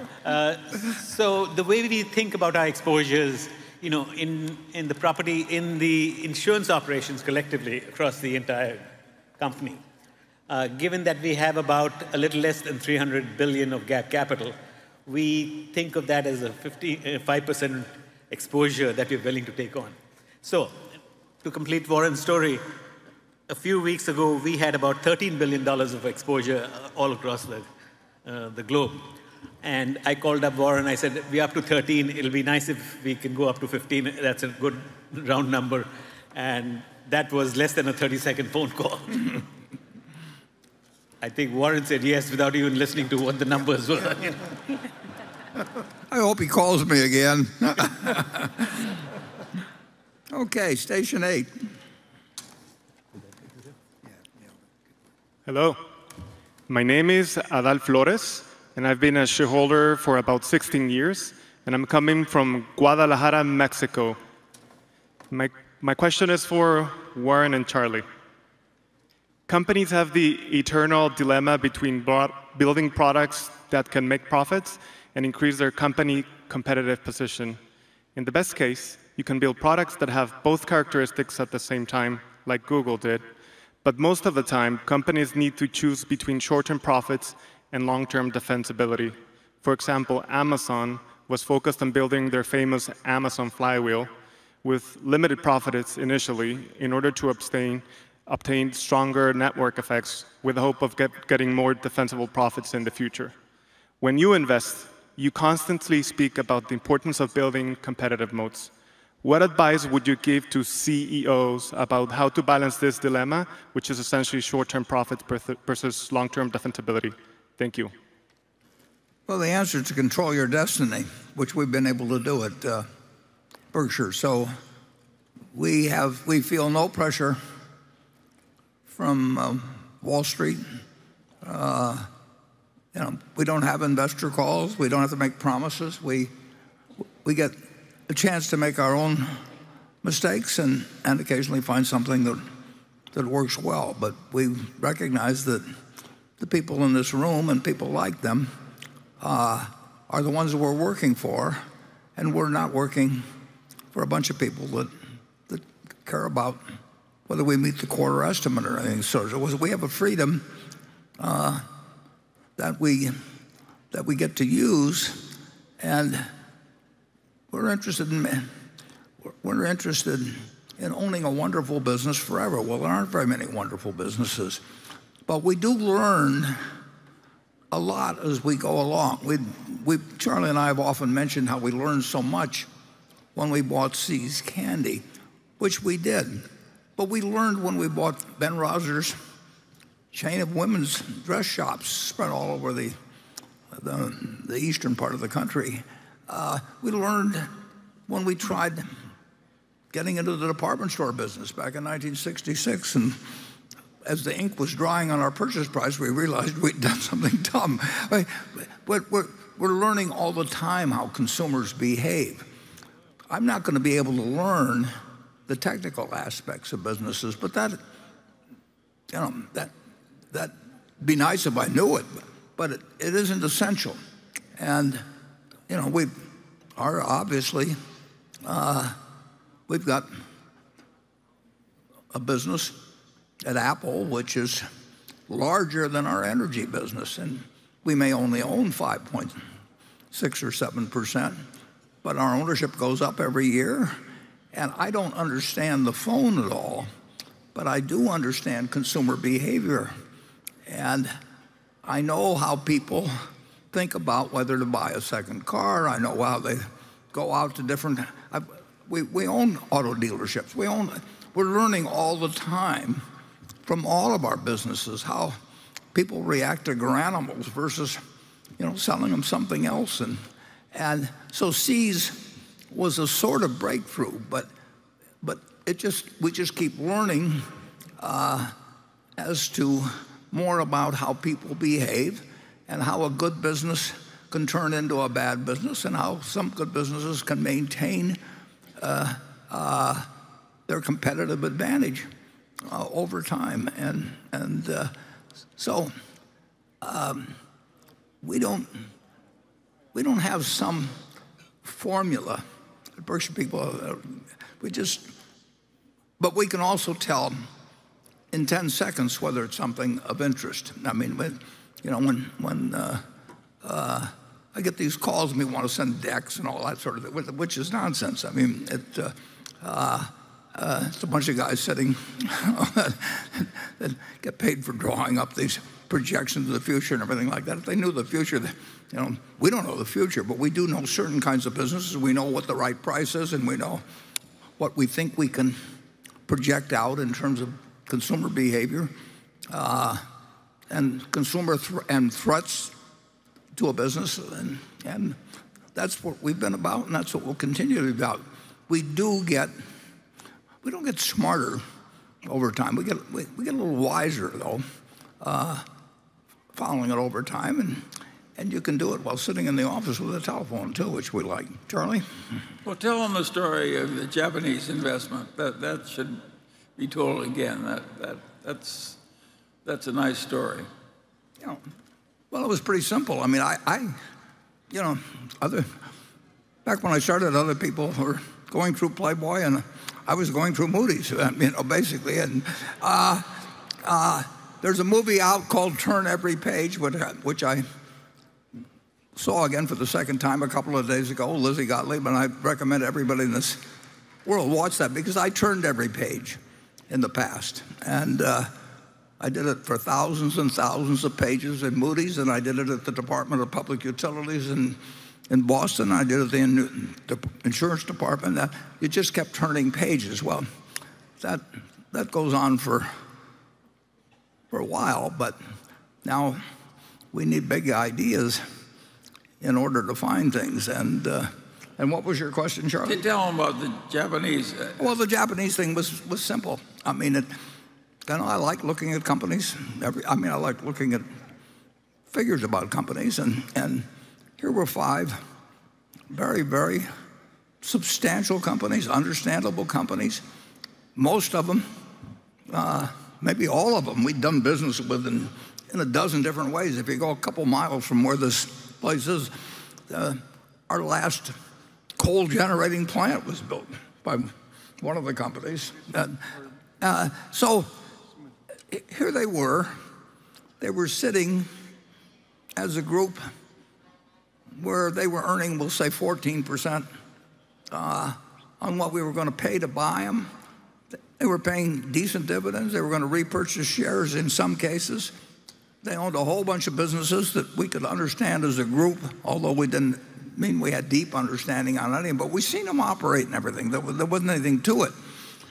And at the same time, we could take out the currency risk by financing in yen, and that was going to cost us 0.5%. Well, if you get 14% on one side and 0.5% on the other side, and you've got money that, forever, and they're doing intelligent things, and they're sizable, so we just started buying them. I didn't even probably tell Greg until maybe 6 months after we'd gotten going, and then when we hit 5% in all of them, we announced on my birthday and at 90th that we owned over 5%, and recently went over for the first time to visit with them, and we were more than pleasantly surprised, delighted with what we find there, and now we own 7.4% of it. We won't go over 9.9 without their agreeing, and we sold another 164, whatever it is, billion of yen. Would have done for us if we only had $5 billion or something, and it made $10 billion simply in that way. Yeah, we would look like heroes. Now $10 billion just sort of disappears as a little dot in Berkshire's reports. But it's fun. And it is fun, and it is $10 billion. And Charlie says it keeps me out of bars whenever I talk to him about it. And I probably talked to Charlie about this the year after I started. But who knows? I mean, I knew he'd like it. I mean, obviously, and We tried to do every dollar we would do. We could only do about 10 billion. Yeah. Well, not even quite that much. Yeah. But we are 4 or 5 billion ahead plus dividends, and we got a carry that's terrific, and they welcome us, and they should welcome us, but we love it the way they're operating. We're not there to tell them what to do in the least. So we did, but we did say we never go over 9.9, and we mean it, and they know that we'll be true to our word. And I went over there partly to introduce Greg to those people, because we're going to be with them 10, 20, 30, 40 years from now, and they may occasionally find something that we can do jointly, and they look forward to doing that, and we look forward to it. And in addition, we have some other operating businesses in Japan. So, Greg, do you have anything? The only thing I would add is that, one, as Warren, you went over there, it was to build the trust with these Japanese companies, because we do hope there's long-term opportunities. But fundamentally, as you highlighted, they're an incredible, they've been a very good investment. I'd also highlight the 5 meetings we had were really quite remarkable. I mean, these companies, the culture and the history around it and how proud they are, there's just moments of learning from them. So it was just a great experience to spend really 2 days with the 5 companies. And an issue that we intended to be 56 billion of yen that we were issuing and selling turned out to be 164.4 or something like that. Everything's worked so well, and as Charlie says, it doesn't move 500 billion of net worth that much. But this one is, it will keep adding over the years to Berkshire's value with this very widespread, probably $400 or $500 million a year, and we'll just keep looking for more opportunities. And Japan, Berkshire is the largest borrower corporate borrower outside of Japan that exists. And we didn't set out to be that, but it's turned out that way, and we're not done. I mean, in terms of what may come along there, and we have some direct operations there, as I mentioned, and we've got some really wonderful partners working for us, and I don't have to do anything. Okay, Becky.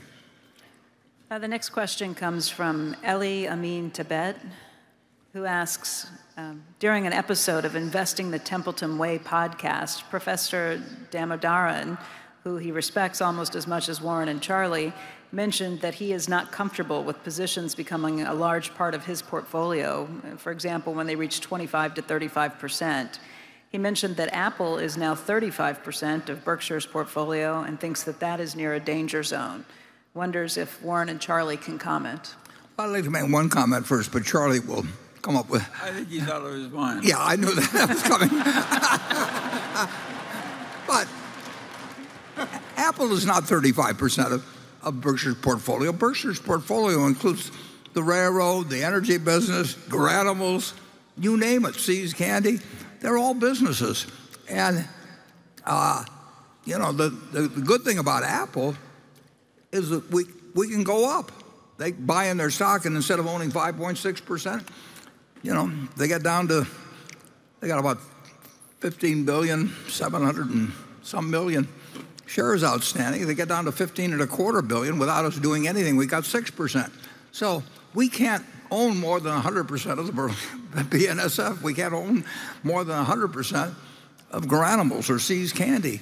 And it'd be nice. We'd love to own 200%, but that just isn't doable. But they're all the same. They're good businesses. And to think that our criteria for Apple is different than the other businesses we own. It just happens to be a better business than any we own. And we put a fair amount of money in it, but we haven't got more money in it than we've got in the railroad. And Apple is a better business. Our railroad is a very good business, but it's not remotely as good as Apple's business. Apple, has a position with consumers where they're paying, maybe they pay $1,500 or whatever it may be for a phone, and these same people pay $35,000 for having a second car.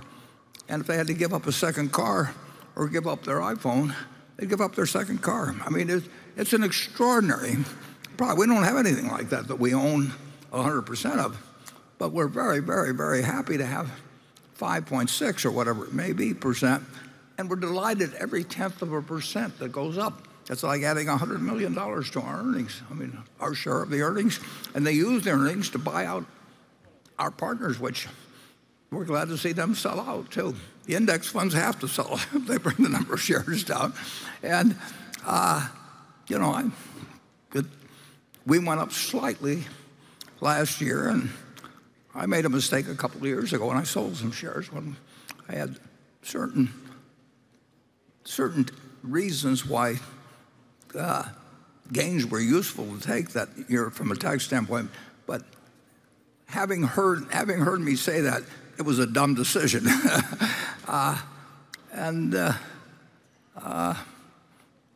Charlie, you've already given your comment about it, but we do not have 35% of Berkshire's portfolio. Berkshire's portfolio is the funds we have to work with.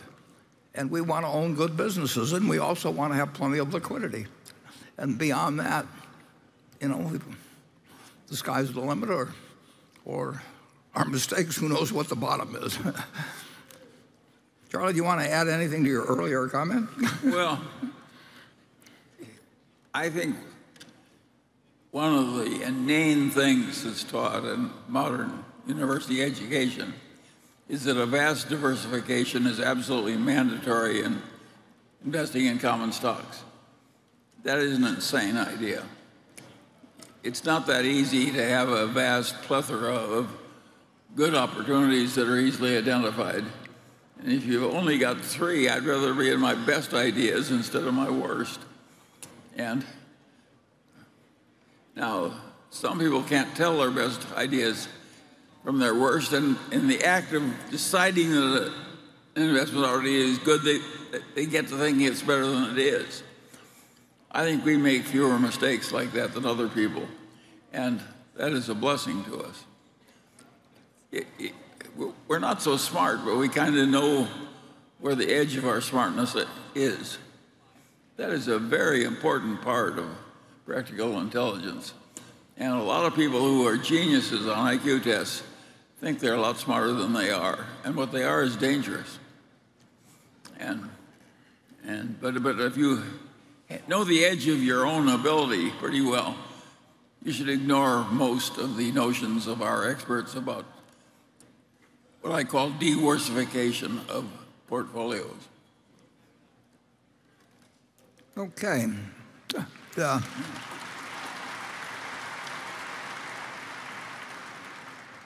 Station 9. Hi, Charlie and Warren. Thank you for this superb shareholder meeting celebration. My name is David Chung from Hong Kong and a proud graduate of Chicago Booth. I'm also here with my 2 sons, Aiden and Ashton, who's currently studying at the University of Chicago as a freshman and sophomore.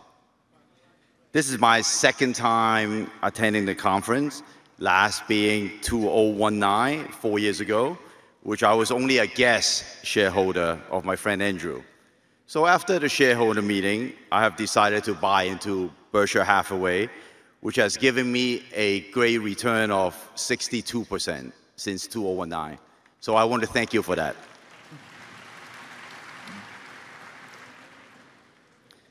I have also taken one of your advice to give my children a share for each of their birthdays. Although they want a Berkshire Hathaway A shares, they will do just fine with B shares. My question is, how do you see the current US-China internet companies' valuation and the price disparity? Given there has been many uncertainties such as geopolitical tensions, significant cost optimizations with leaner US tech firms, while China tech has been through all that already? Thank you. Charlie, you want to? Well, there's been some tension in the economic relationship of the United States and China. I think that tension has been wrongly created on both sides. I think we're equally guilty of being stupid. If there's one thing we should do, it's get along with China. And we should have a lot of free trade with China in our mutual interest. And I just can't imagine. It's just so obvious. There's so much safety and so much creativity that's possible. Think of what Apple has done by engaging in a partnership with China as a big supplier. It's been good for Apple and good for China. That's the kind of business we ought to be doing with China, and more of it. And with everything that increases the tension between the two companies is stupid, stupid, stupid, and ought to be stopped on each side. And each side ought to respond to the other side's stupidity with reciprocal kindness. That's my view. And it creates one enormous problem, of course, which is that you have the two superpowers of the world, and they know they have to get along with each other. Either one can destroy the other. And they're going to be competitive with each other. But part of it is trying, always in a game like that, is trying to judge how far you can push the other guy without them reacting wrong. And, if either side is a bully in some ways, they can get away with it to an extent because the alternative would drive them both into destruction. But if they push it too far, they increase the probability that something really does go wrong. So it's it's one of those game theory dilemmas.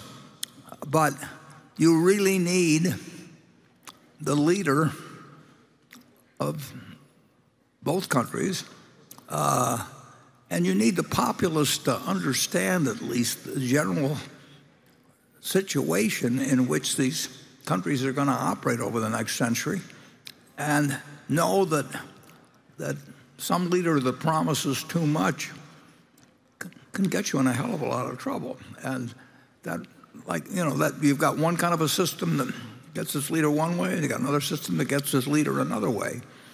And keeping either side from trying to play the game too hard and thinking the other side will go along, it's like playing chicken, and driving toward a cliff. So it is, if you got any diplomacy skills, persuasive skills, or anything like that, you really want people that will convince the other country as well as his own or her own country that this is what we're engaged in. We've got to do it right. We won't give away the store, but we won't try and take the whole store either. We're just at the beginning of this, unfortunately.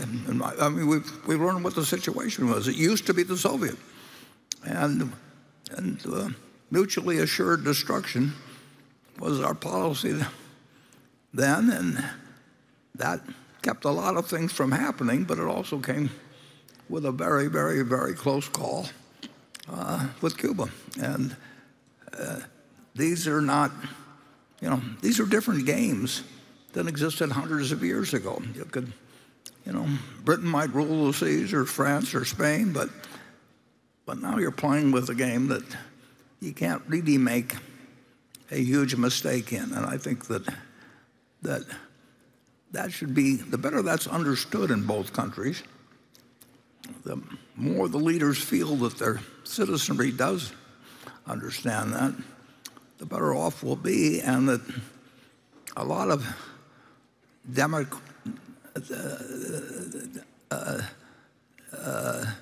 demography, or a lot of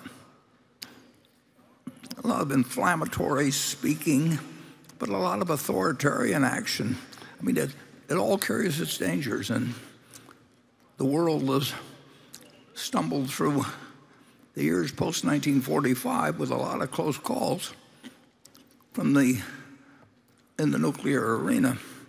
And now we've got pandemics, and we've got cyber and a whole bunch of other things. So we've got more tools of destruction than the world's ever had. And it's imperative that China and the United States both understand what the game is and understand that you can't push too hard. But both places are going to be competitive, and both can prosper. That's what really is.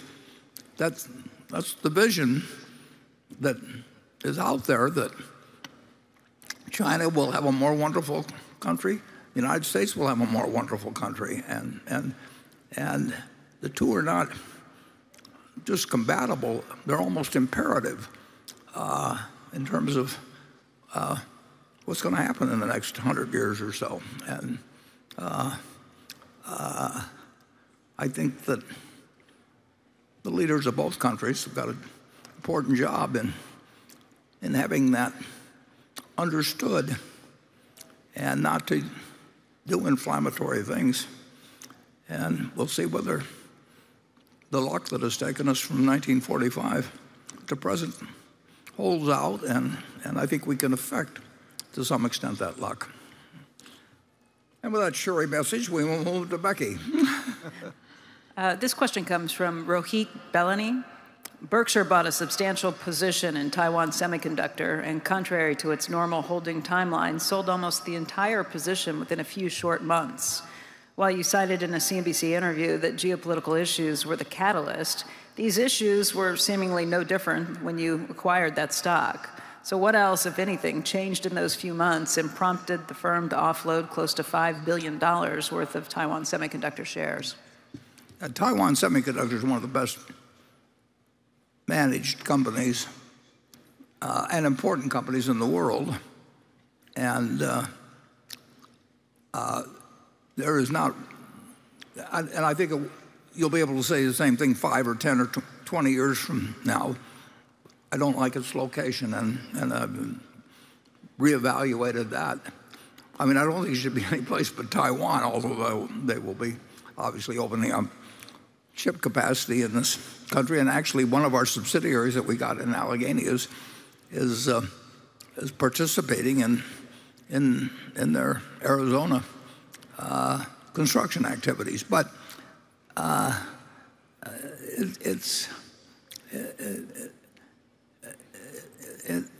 a question of, we would rather have the same kind of company, and there's nobody in the chip company, there's no in the chip industry that's in their league, at least in my view.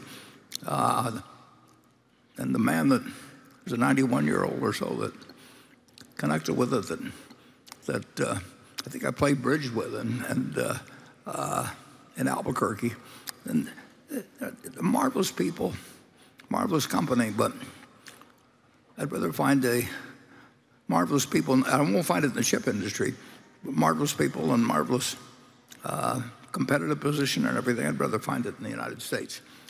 I feel better about the capital that we've got deployed in Japan than in Taiwan. I wish it weren't so, but I think that's a reality, and I've reevaluated that in the light of certain things that were going on. Charlie? Well, my view is that Warren ought to feel comfortable if he wants to. Yeah. Put that in the minutes. Okay, station 10. First of all, thank you for making our lives better. My name is Bogumil Baranowski. I'm a founding partner of Sika's Associates in New York. We manage multi-generational family fortunes, hence my question. Mr. Buffett, in 1976, in your tribute to Benjamin Graham, you wrote, "Walter Lippmann spoke of men who plant trees that other men will sit under. Ben Graham was such a man. You're both such people. Could you share with us your 100-year vision for Berkshire? It's a question to you both. Yeah, I would like to add one thing about Ben Graham. Ben Graham did all kinds of things for me, and he never expected one thing in return. I mean, just, you name it, and he did it. And there wasn't any hidden, or a hint, I should say, of anything he expected in return. And I checked. Well, he wrote a book in 1949 that, in a sense, said to me in very persuasive terms that what I'd been spending the previous 8 or 9 years working at and loving was all wrong. And that book has been, I check it every now and then on Amazon to where it ranks. And Amazon ranks hundreds and hundreds and hundreds of thousands of books by sales. And Ben Graham's book has been up there like number 300 or 350 or something like that forever. And there isn't any book like it. I wrote HarperCollins a note the other day because they're bringing out another edition.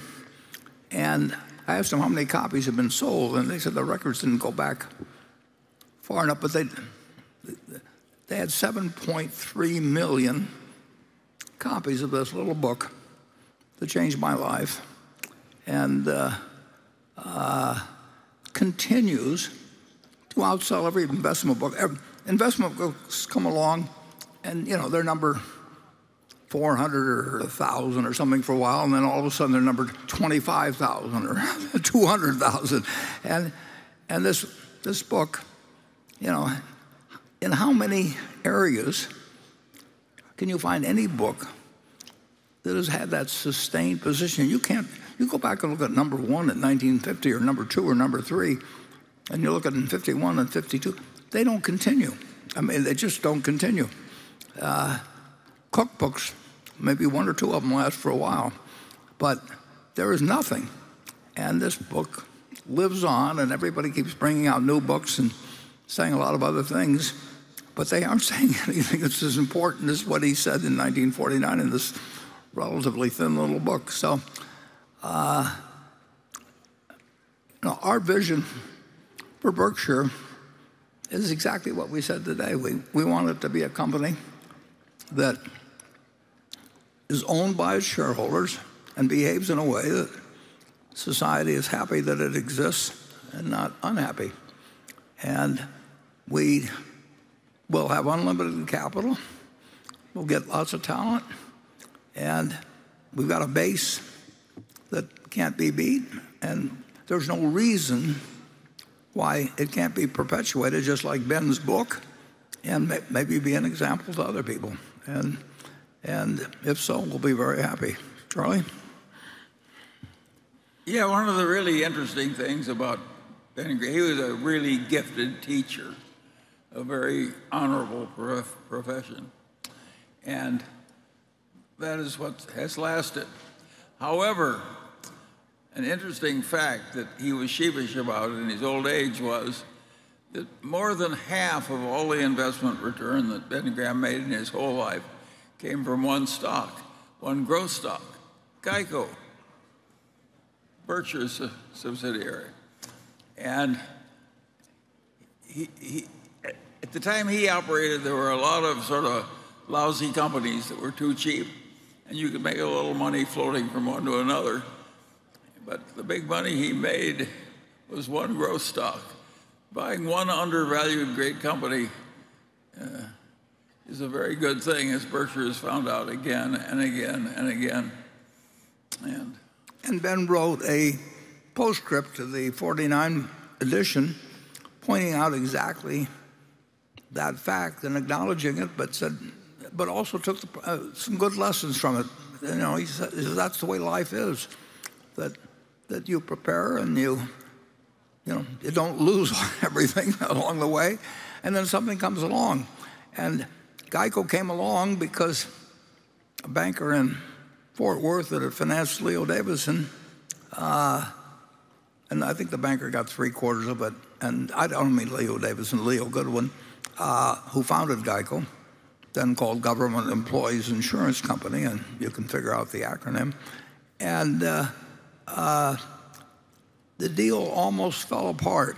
The deal was, as I remember, for maybe $1.5 million or something like $1.25 million. And it almost fell apart because of a difference of $25,000 in the net worth delivered. This is a business that's, we're tens of billions. I mean, but he pointed out the irony in that too. I mean, he was honest about. He was totally intellectually honest about the failings, but also the strengths of his approach, and that to some extent, Charlie and I have seen that in our lives. I mean, sort of the prepared mind, the willingness to act when you need to act, and the willingness to ignore it, every salesman in the world, and the imperative to ignore them. And it's one or two things that make the right decision. If you make the right decision on a spouse, I mean, you've won the game. And here's enormous important decision, and you got all the time. I mean, in the world, you got more time now than you used to have when I was a kid to make that decision. And I don't know whether a third or whatever percentage below that one. It is really interesting. The thing to do is just keep trying to think things through and not do too many stupid things, and sooner or later you have a Lollapalooza, as Charlie would say. Okay, Becky. All right, this question comes from Tarafter, a shareholder in Sierra Vista, Arizona, who is asking a question of Ajit. Wants to know about electric vehicles getting insurance from the manufacturer instead of car insurance companies.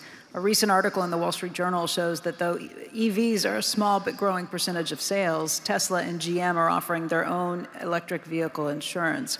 What will Geico do to combat this? Yeah. So Geico is talking to a number of original equipment manufacturers as well to try and see how best they can work with the auto manufacturer and offer insurance at the point of sale.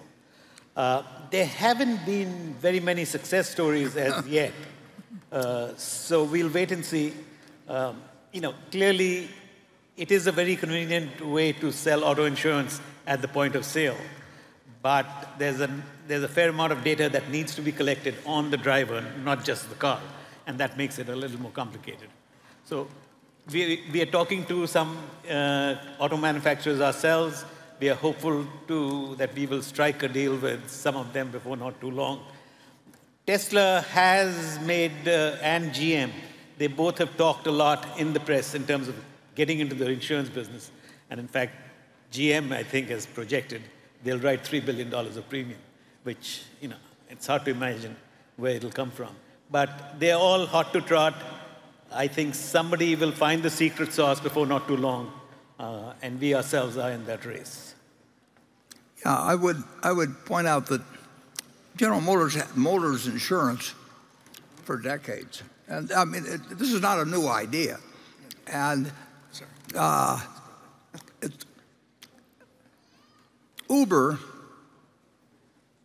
wrote a lot of insurance for a while. They laid it off with somebody, and that company got killed by it. But and I don't know the deal between Uber and forget the name of the company that took it on. Ajit would probably know, but James River. Yeah, and there's nothing. It's not a new idea. It's not magic in the least.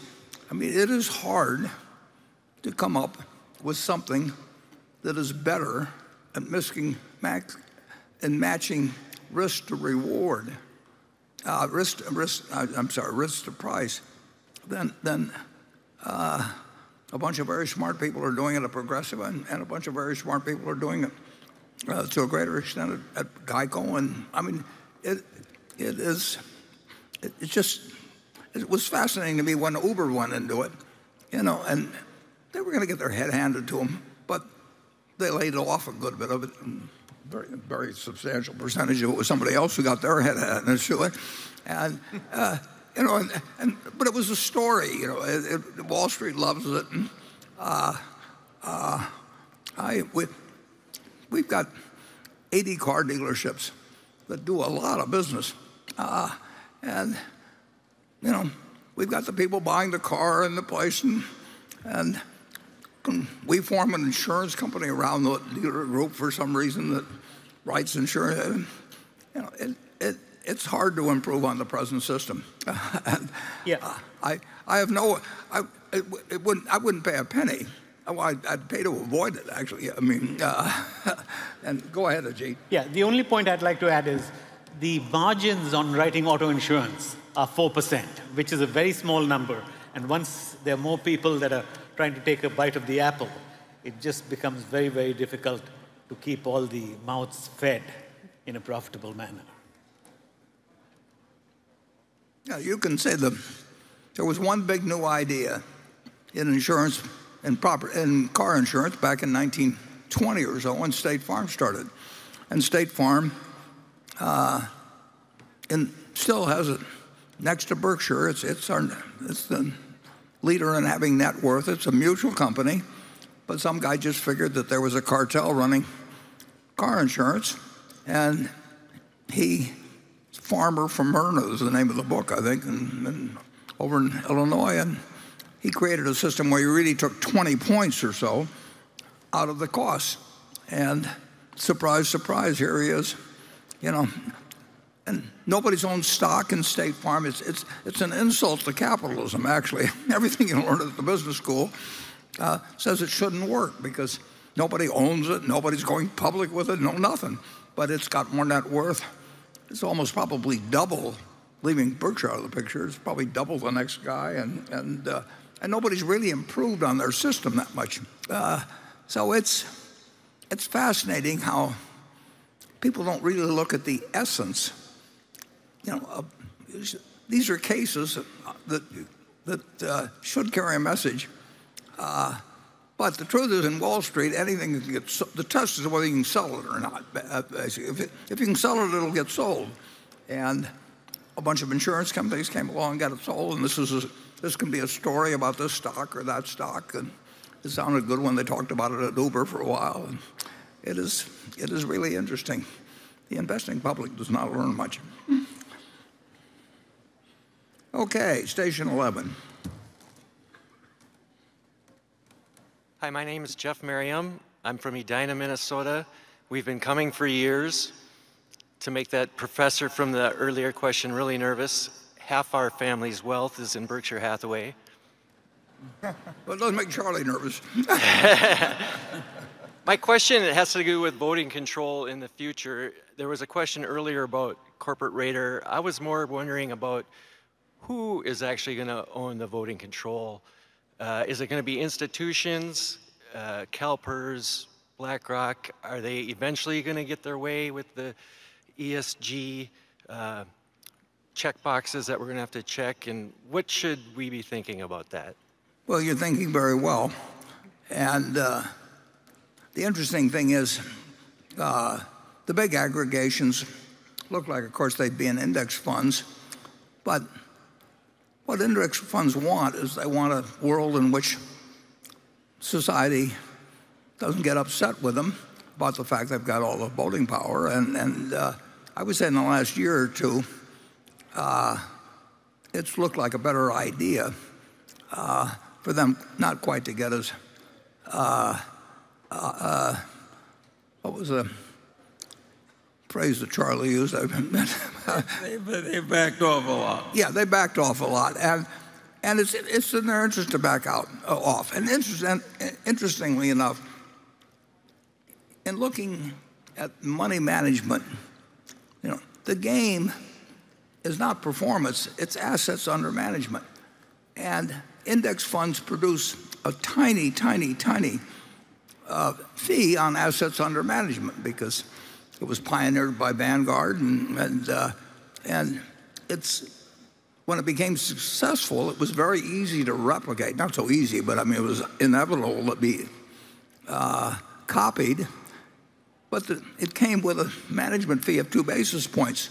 So what people that have offered index funds would really like is you to buy their other funds or let them manage money in some other way so that they get a higher fee on assets under management, which of course is exactly why the index fund was invented in the first place. But so it's not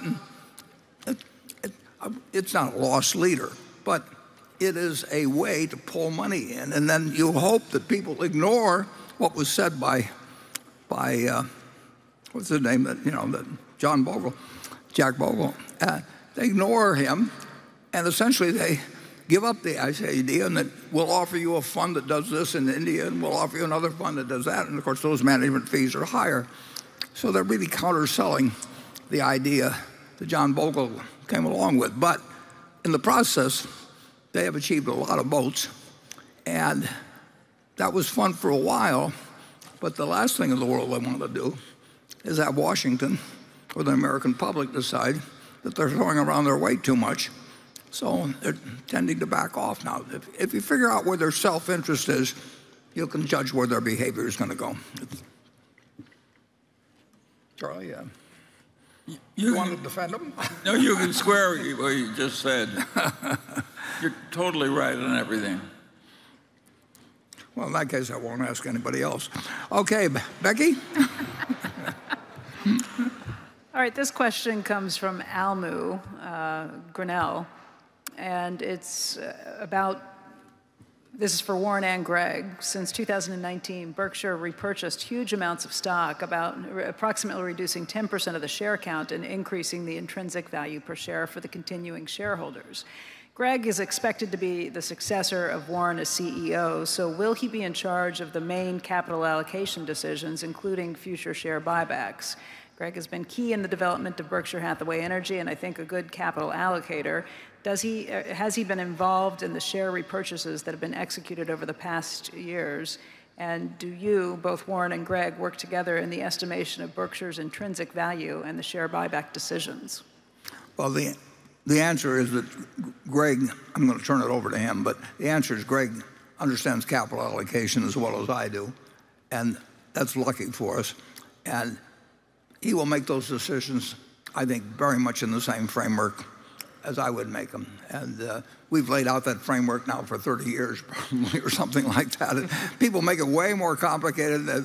I mean, particularly if you're working on a doctorate or something, it's just a great subject to have lots of footnotes and 50 pages or 100 pages. But it's no more simple. It's no more complicated than if you and I and Charlie had a business and you wanted to sell your interest, and we could buy it for less than we thought it was worth, and without misleading you in any way about what was going on, and we'd buy it. But Greg, you're on because you're going to be doing it in the future. Right. Yeah, well, I think, Warren, you said it really well. I mean, the framework's been laid out. We know how you approach it, and how you and Charlie have approached it, and really don't see that framework changing. When the opportunity presents itself, we'll want to be an active repurchaser of Berkshire shares. We think it's a great outcome for Berkshire shareholders to own a larger piece of each of our operating businesses and the portfolio of the equity companies when the opportunity presents itself. It can be the dumbest thing you can do, or it can be the smartest thing you can do. And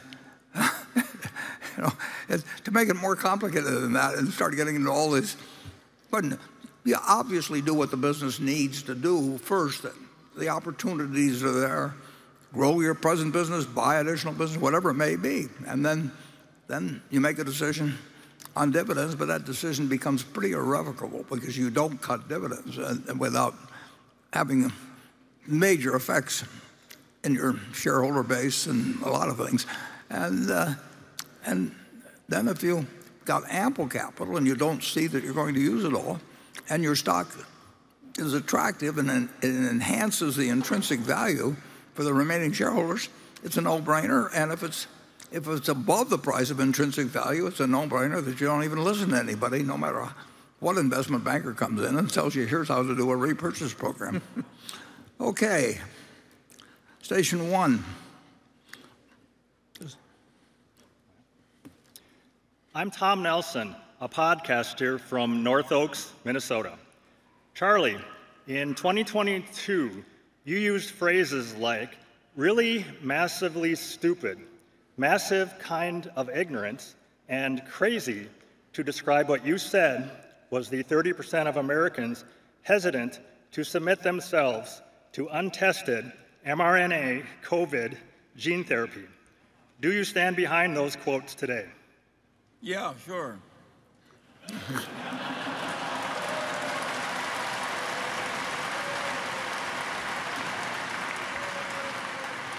Well, we got time for one more then before lunch. Becky? Okay. Thought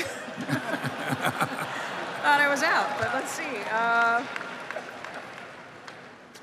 How about, let's see here. Gonna be how about lunch pretty soon, but. No, okay, I've got one for you. This one comes from Drew Estes. This is a question for Warren. In your 1969 letter to partners, you said, in any company where the founder and chief driving force behind the enterprise is still active, it's still very difficult to evaluate second men. The only real way to see how someone is going to do when running a company is to let them run it. This wise statement now applies to Berkshire. Once the second men are running Berkshire, what would you advise owners of Berkshire to watch for? Specifically, what actions, if taken, should give us concern? Well, I think I would have some comfort in the fact that 99% of my net worth is in that company. So I probably got a stronger interest in it. And perhaps $100 billion or more of philanthropy will be affected by it. But I would say that I don't have a second choice. I mean, it is that tough to find, but I've also seen Greg in action, and I feel 100% comfortable. And like I say, I don't know. Something happened to Greg. I would tell the directors, they have a problem, and they won't. I don't have anybody to name, and if they put somebody in, Berkshire on automatic pilot can work extremely well for a long time. I mean, it isn't like the businesses go away or anything of the sort. And you can't, it's hard to judge successor management in a really good business. Because if they don't show up at the office, it'll keep working for a long time. And maybe that lack of useful input may show itself in 5 years. I mean, it may go a long, long, long time. And how are the shareholders, advised by a bunch of people that are concerned about whether you're meeting earnings projections or something, telling them whether the management's any good? It is very, very hard. It's very hard. I've been on the board of 20 companies. It's very hard to, if you ask me to rank the management of each one, it's very difficult to do because some are just better businesses than others. Some would be better off not managed hardly at all. Others really need help, but they got a lousy business. And Tom Murphy told me a long, long, long time ago, he said the secret of business is to buy a good business. And it's okay to inherit one, too.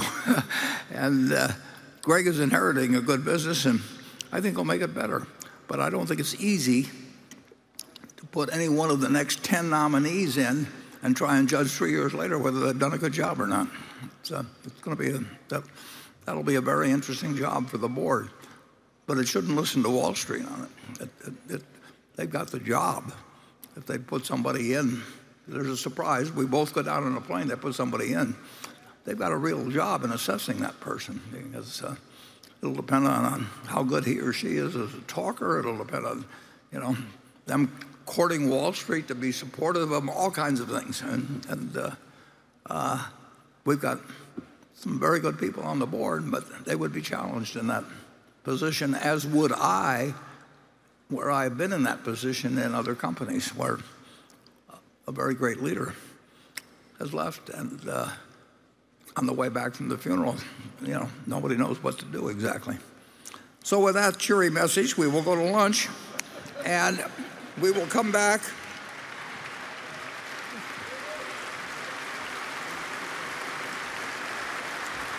We'll see you at 1 o'clock. Thank you. And